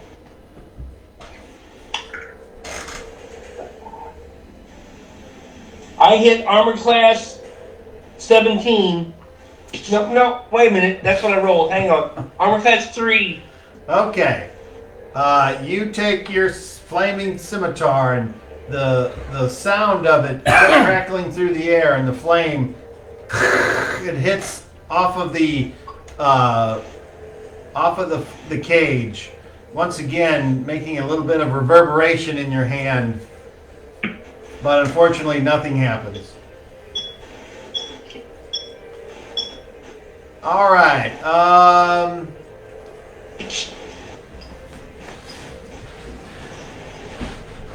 The abbot will swing at Reginald.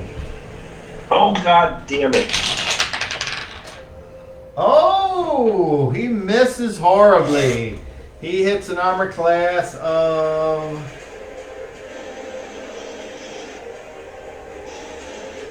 11. Yeah, that's what it is. Misses with the swing, with this heavy thud that you know hurts because you've already been hit with it, but you avoid it deftly with your nimble-like action. And I think that's everybody.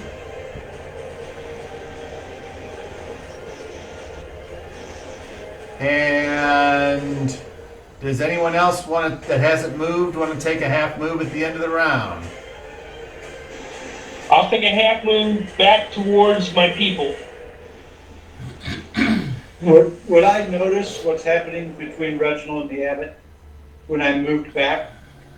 You haven't had a. You can roll a perception check. Or if you have... Percent? Observation? Yeah, roll that. That would be a 36. Yeah, you take a quick glance, and you're the fact that you see Reginald and the abbot squaring off in the hall seems to be not quite what you were expecting to see. And your action was to move, so theoretically you can take a half move at the end of the round if you want to move. Pick. I would like to Where do you want to go? get in the middle of that, try to stop the abbot. Okay, so they're square to square. So for you to get in the middle of it, you would have to displace Reginald, which would require an action because you're the same size. So in this particular instance, unless he's willing to take a half move at the end of the round and allow you to get in between, that's the way that'd have to go. And obviously if Reginald took a half move and backed up, then the abbot would get a free attack on him. So Right. I was actually going to say that I was going to move away from him knowing he would get a free attack. okay, so basically how far then do you want to go, Reginald? Away from him. 10 feet back. Okay, so you go back 2 squares, and then Pick is able to move through a friendly square, and you move up. And then Pick, do you want to threaten the abbot, or do you want to stay a square away? I want to threaten. Okay, all right, so you're up on him there, and you notice without having to He roll. ain't right. You notice without having to roll that the abbot looks crazed, and you might have seen that look on one of your companions before at another cave. So, whatever that means to you. But it was Pick before. It was Pick me. was the one. He knows the feeling. He knows exactly yeah. how it feels. Wasn't Reginald controlled the second time? I don't remember the second time. I think- Remember now, moving back a half move towards my people. Reginald Well, you- and Shadrach were away from him. Shadrach, you took a move and then attacked, so you can't move anymore. Okay. Wait a minute now. Wait, I moved a half move at the end of my turn towards that. And then I attacked on this turn. Shouldn't I get a half move away? Okay, so I guess you can't see the map, but at the end of your first turn, Okay. you took a half move. I And won't argue. I'm good. you I'm moved good. I in. see it now. I'm good. I won't argue. if you would have said you wanted to move to threatening range, then that would have been different. Okay. All right, so that is the end of the round. And past the abbot, obviously Reginald and Pick, and you can see the Ned Memorial back there. And Shad's up there by the enemy. Yes, Reggie? I hate to bring up bad news, but the abbot never took his Yeah, no, attack of opportunity. oh, okay, yeah, okay. You are correct. Okay. So, let's get out the pink dice of death here and let's see what we can do. I mean, fair is fair. He hits an armor class of 4. That's a miss. That's a miss, okay. So, and yeah, so that's the end of that round number 2.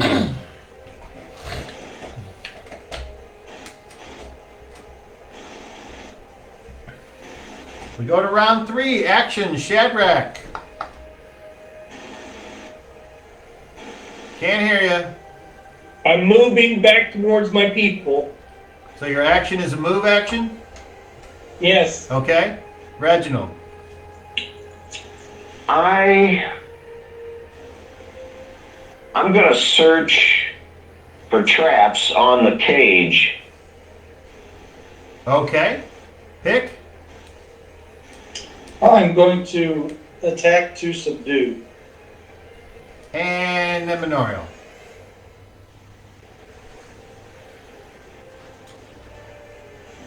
I am going to attempt to hit the abbot in the back of the head as if to knock him out, or to do him whatever, with my holy honor. All right. Roll initiative, Shadrach. Beat a 10. My side is delayed. What's the height in the outside this chamber? And that I rolled 10. Oh no!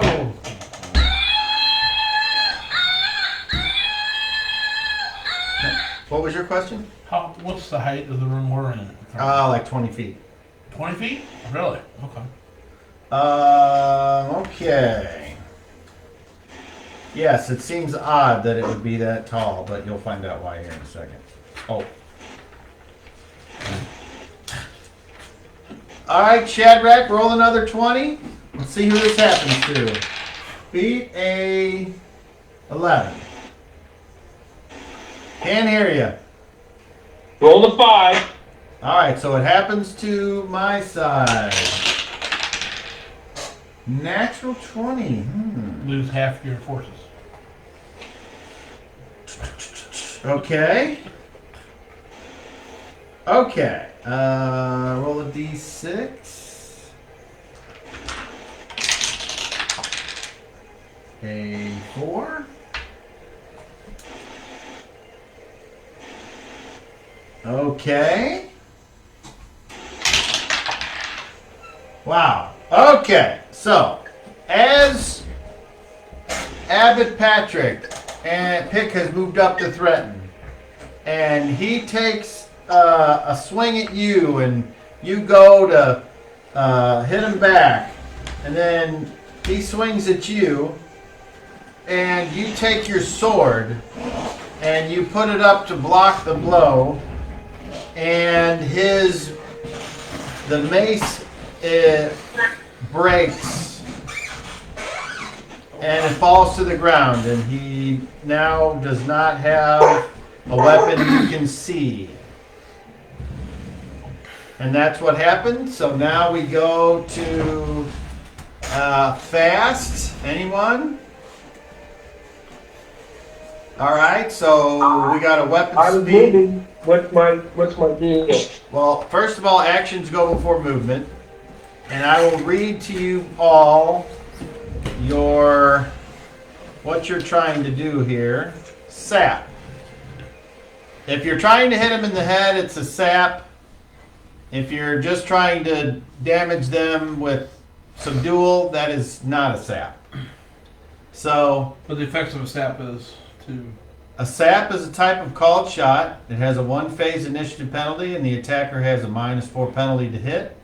The penalty increases to -8 if the defender is wearing some kind of helmet. Only small or medium creatures can be sapped. Large monsters can't be knocked out like this. If the attacker scores a hit, she may knock out her opponent. There's a 5% chance per point of damage of knocking out the victim, up to a maximum of 40%. Sapping damage is like unarmed combat. 25% is real and the rest is temporary. Naturally, if her damage roll exceeds the victim hit points, they're knocked out anyway. The knockout chance increases to 10% per point of damage if the victim is surprised, asleep, restrained, or magically held in some way. Sapped characters remain unconscious for 3d10 full rounds. So, now that I've said that, obviously, if you would rather just not sap and do something else with the brawling, that's up to you, but I think it's almost the same chances. Negatives. Same negatives, yeah. If I can find it.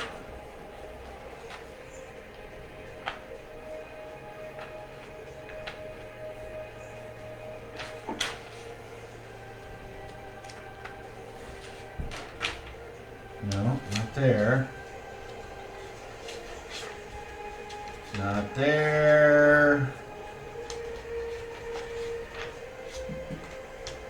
don't I know where the fuck it is. Son of a bitch. You see, that's how it can be when you're digging for them spells, man. Trying to think. Oh, subdual. That's what I'm looking up. Okay. Sub 93. Okay.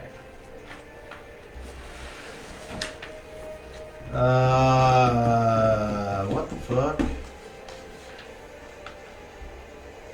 I don't look like page fucking 93. How about 94? Okay. It is possible to do that and make a subdual attack. The character makes an attack roll versus the opponent's normal armor class, -4 attack penalty. But it doesn't say anything about losing a phase. So Well, it's that's basically the difference. Is one of them is a called shot to the head, the other one is just a subdual attack. But they both have -4 to hit.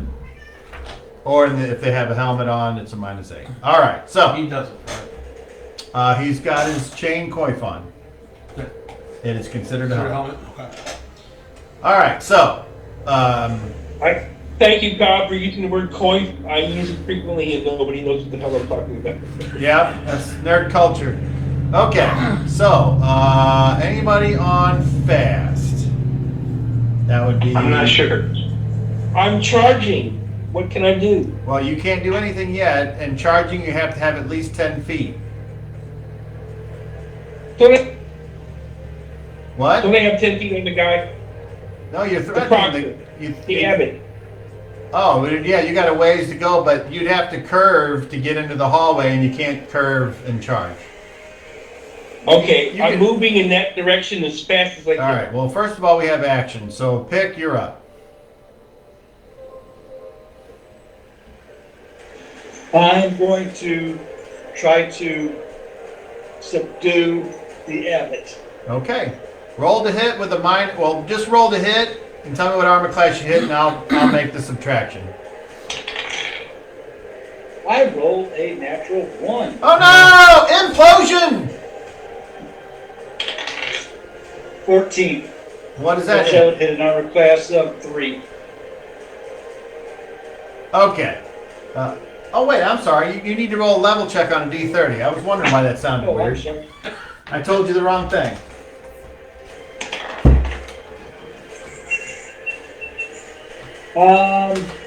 Total of 20, so. All right, roll it that would again. Roll your D30 again. This is a melee fumble. be 27. 27. All right. So you go and you feint and you take your sword up and you try to bash him right on the like the flat of the blade. You motherfucker. Click to download Just leave it off, Cobb. You explained it a lot anyway, so. Oh. Actually, I do have something on there that doesn't have commercials. I downloaded it. Okay, and you swing. The flat of your blade actually hits the abbot, but it doesn't cause him any damage. And he takes his other hand, his right hand, and he reaches out and he grabs you by the collar. And he kind of tries to jerk you forward, and when he does, your armor that you're wearing splits. It just happened to be a weak spot there. Shit. And your armor is damaged, and it's -1 to your armor class until it's fixed. So, whatever your armor class is, it is now 1 worse. Okay. So that was your turn. And then, anyone else on fast? Reginald, you're using a longsword, or no? I'm gonna try to overbear. Okay, abbot. you're gonna try to overbear. Okay, so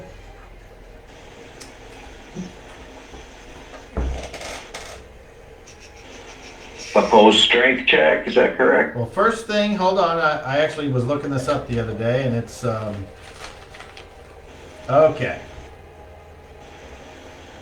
Page 91. You will make an attack roll and tell me what armor class you hit.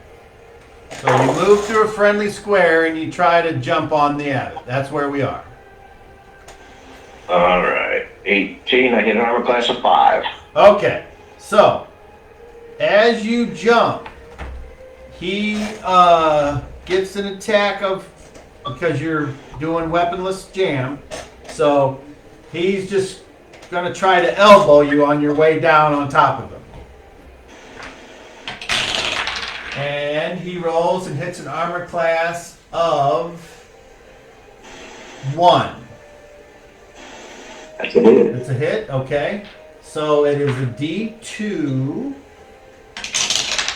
You take 2 points of brawling damage, so keep that separate if you would. Okay. And then both of you make strength checks.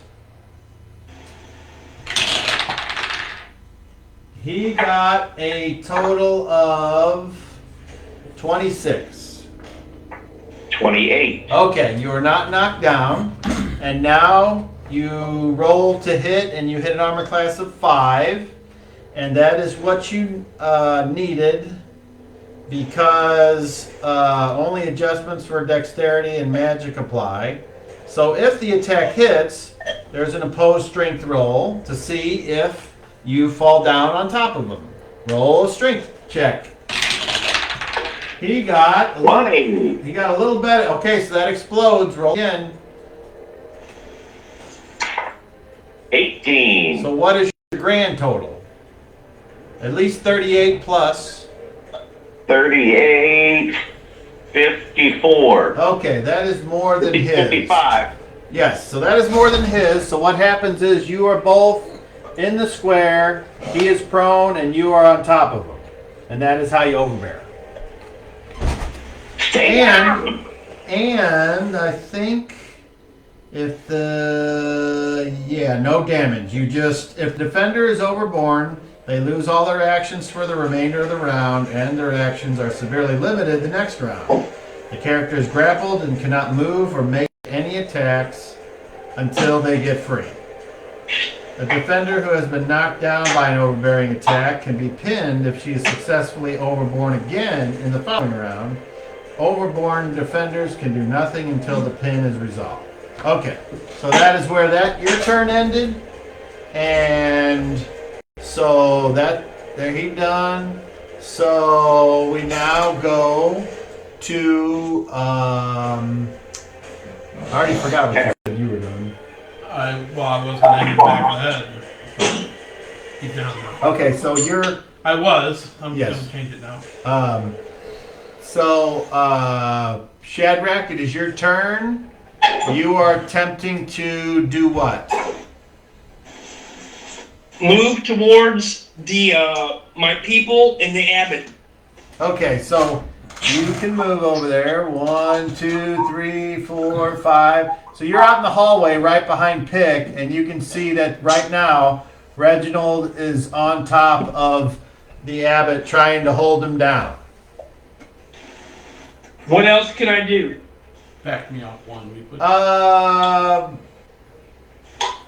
At this moment, nothing, but I will just if the abbot gets up, I will attempt to suppress him.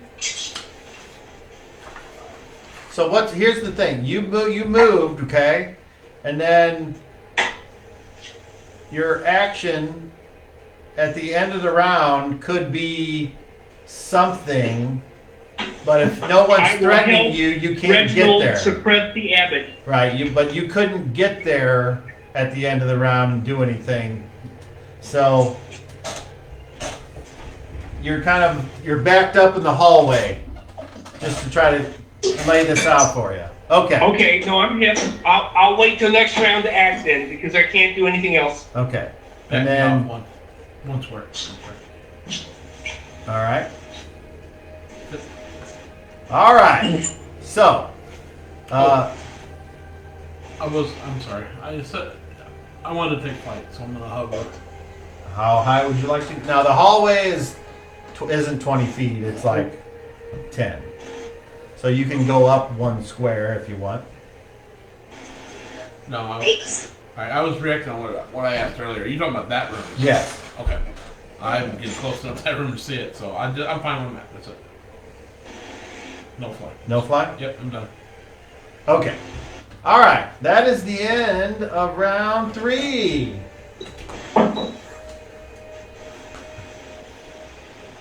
Okay, at the end of the round, from inside of the room, you all hear a voice that you recognize and you're going to hate.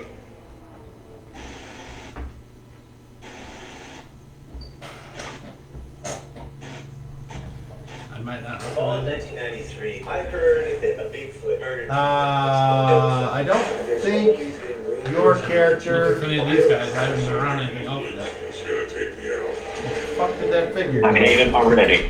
Where the fuck did that figure go? I just had him out here, motherfucker. We put or we removed a bunch of stuff around. I don't know. All right, well, the figure isn't necessarily the most important thing, but you hear a voice inside. Yeah, this is fucking pathetic, but I guess It they took can get every away few with it. minutes. Might as well just flip that off. Yep. Jeez. I don't know. Yeah. All right, so you hear inside the room, Master Bazan, thank you for calling me to serve you. Yes, I will free you and I will destroy them, and your reign will start again. And it sounds like Latonius, Oh. because that figure moves right to here, and as you're struggling there, and Shadrach, you can turn around if you want to look and do a quick glance. You see Latonius at the edge of the lair, and since it's 9:50, that would be a good place to stop for this week. So, adieu. Isn't that wonderful? So, look, Neminorian, I know that you haven't seen him, but obviously Sean knows what this thing I know. is. So, I got a spell for this guy. Damn it. Well, he's right behind you. and And he's gonna kick all your asses before anybody gets to go. as soon as I find this fucking figure here, we'll And we find just out. brought him the key. But anyway, that is it. I hope that you all have enjoyed tonight's session. I hope that Up until the end. I hope that you appreciate the effort of the DM to try to provide terrain to enhance the game. If you don't, that's too fucking bad because I like it, so fuck off. And may you roll better against this motherfucker. You need to kill this motherfucker. I'm telling you right now, as your dungeon master. I don't want to. Yeah. I don't want to do a total party kill, but if I have to, I will. So. Well, we ain't got no fighters. You There's 0 fighters. you killed us all off before. You killed off 3 power players before, so it can happen again. We got no fighters, man. The only guy we had close to being a fighter, really, ran off to Tila.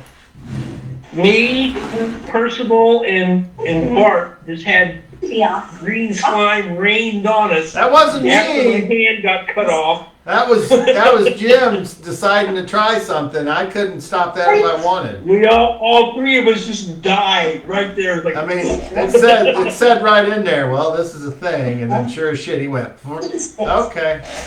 All right. I'm trying to keep us alive, babes. Any final thoughts before we go?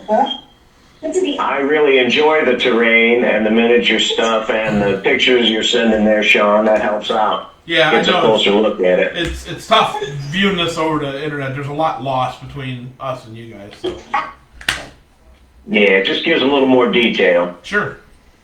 And also, my drawings are on the fly, so if they don't look like you think they should look, I'm sorry. I just draw them off the top of my head. That drawing you drew of Nem Besorio is probably the best, closest to what any of my characters have looked like so far. Alrighty then, gentlemen. Good night, and we'll see you next week. See you next Thursday. Next week we get together and die. I got spells for this guy. Yeah, Got but spells for him. you always say that. better. We'll die. I I feel almost useless because I can't really do anything. Yeah, you can. Well, Yeah, you can. oh, I want to ask you. I can't. If I'm doing a, let's say I'm doing the one where it's they gotta save or lose 2d10 points of hit points. Two goes. Yeah, two goes. All right. Good If- night, Facebook. We'll see you on YouTube. If I'm doing it to the friends to heal, do they have to make a save?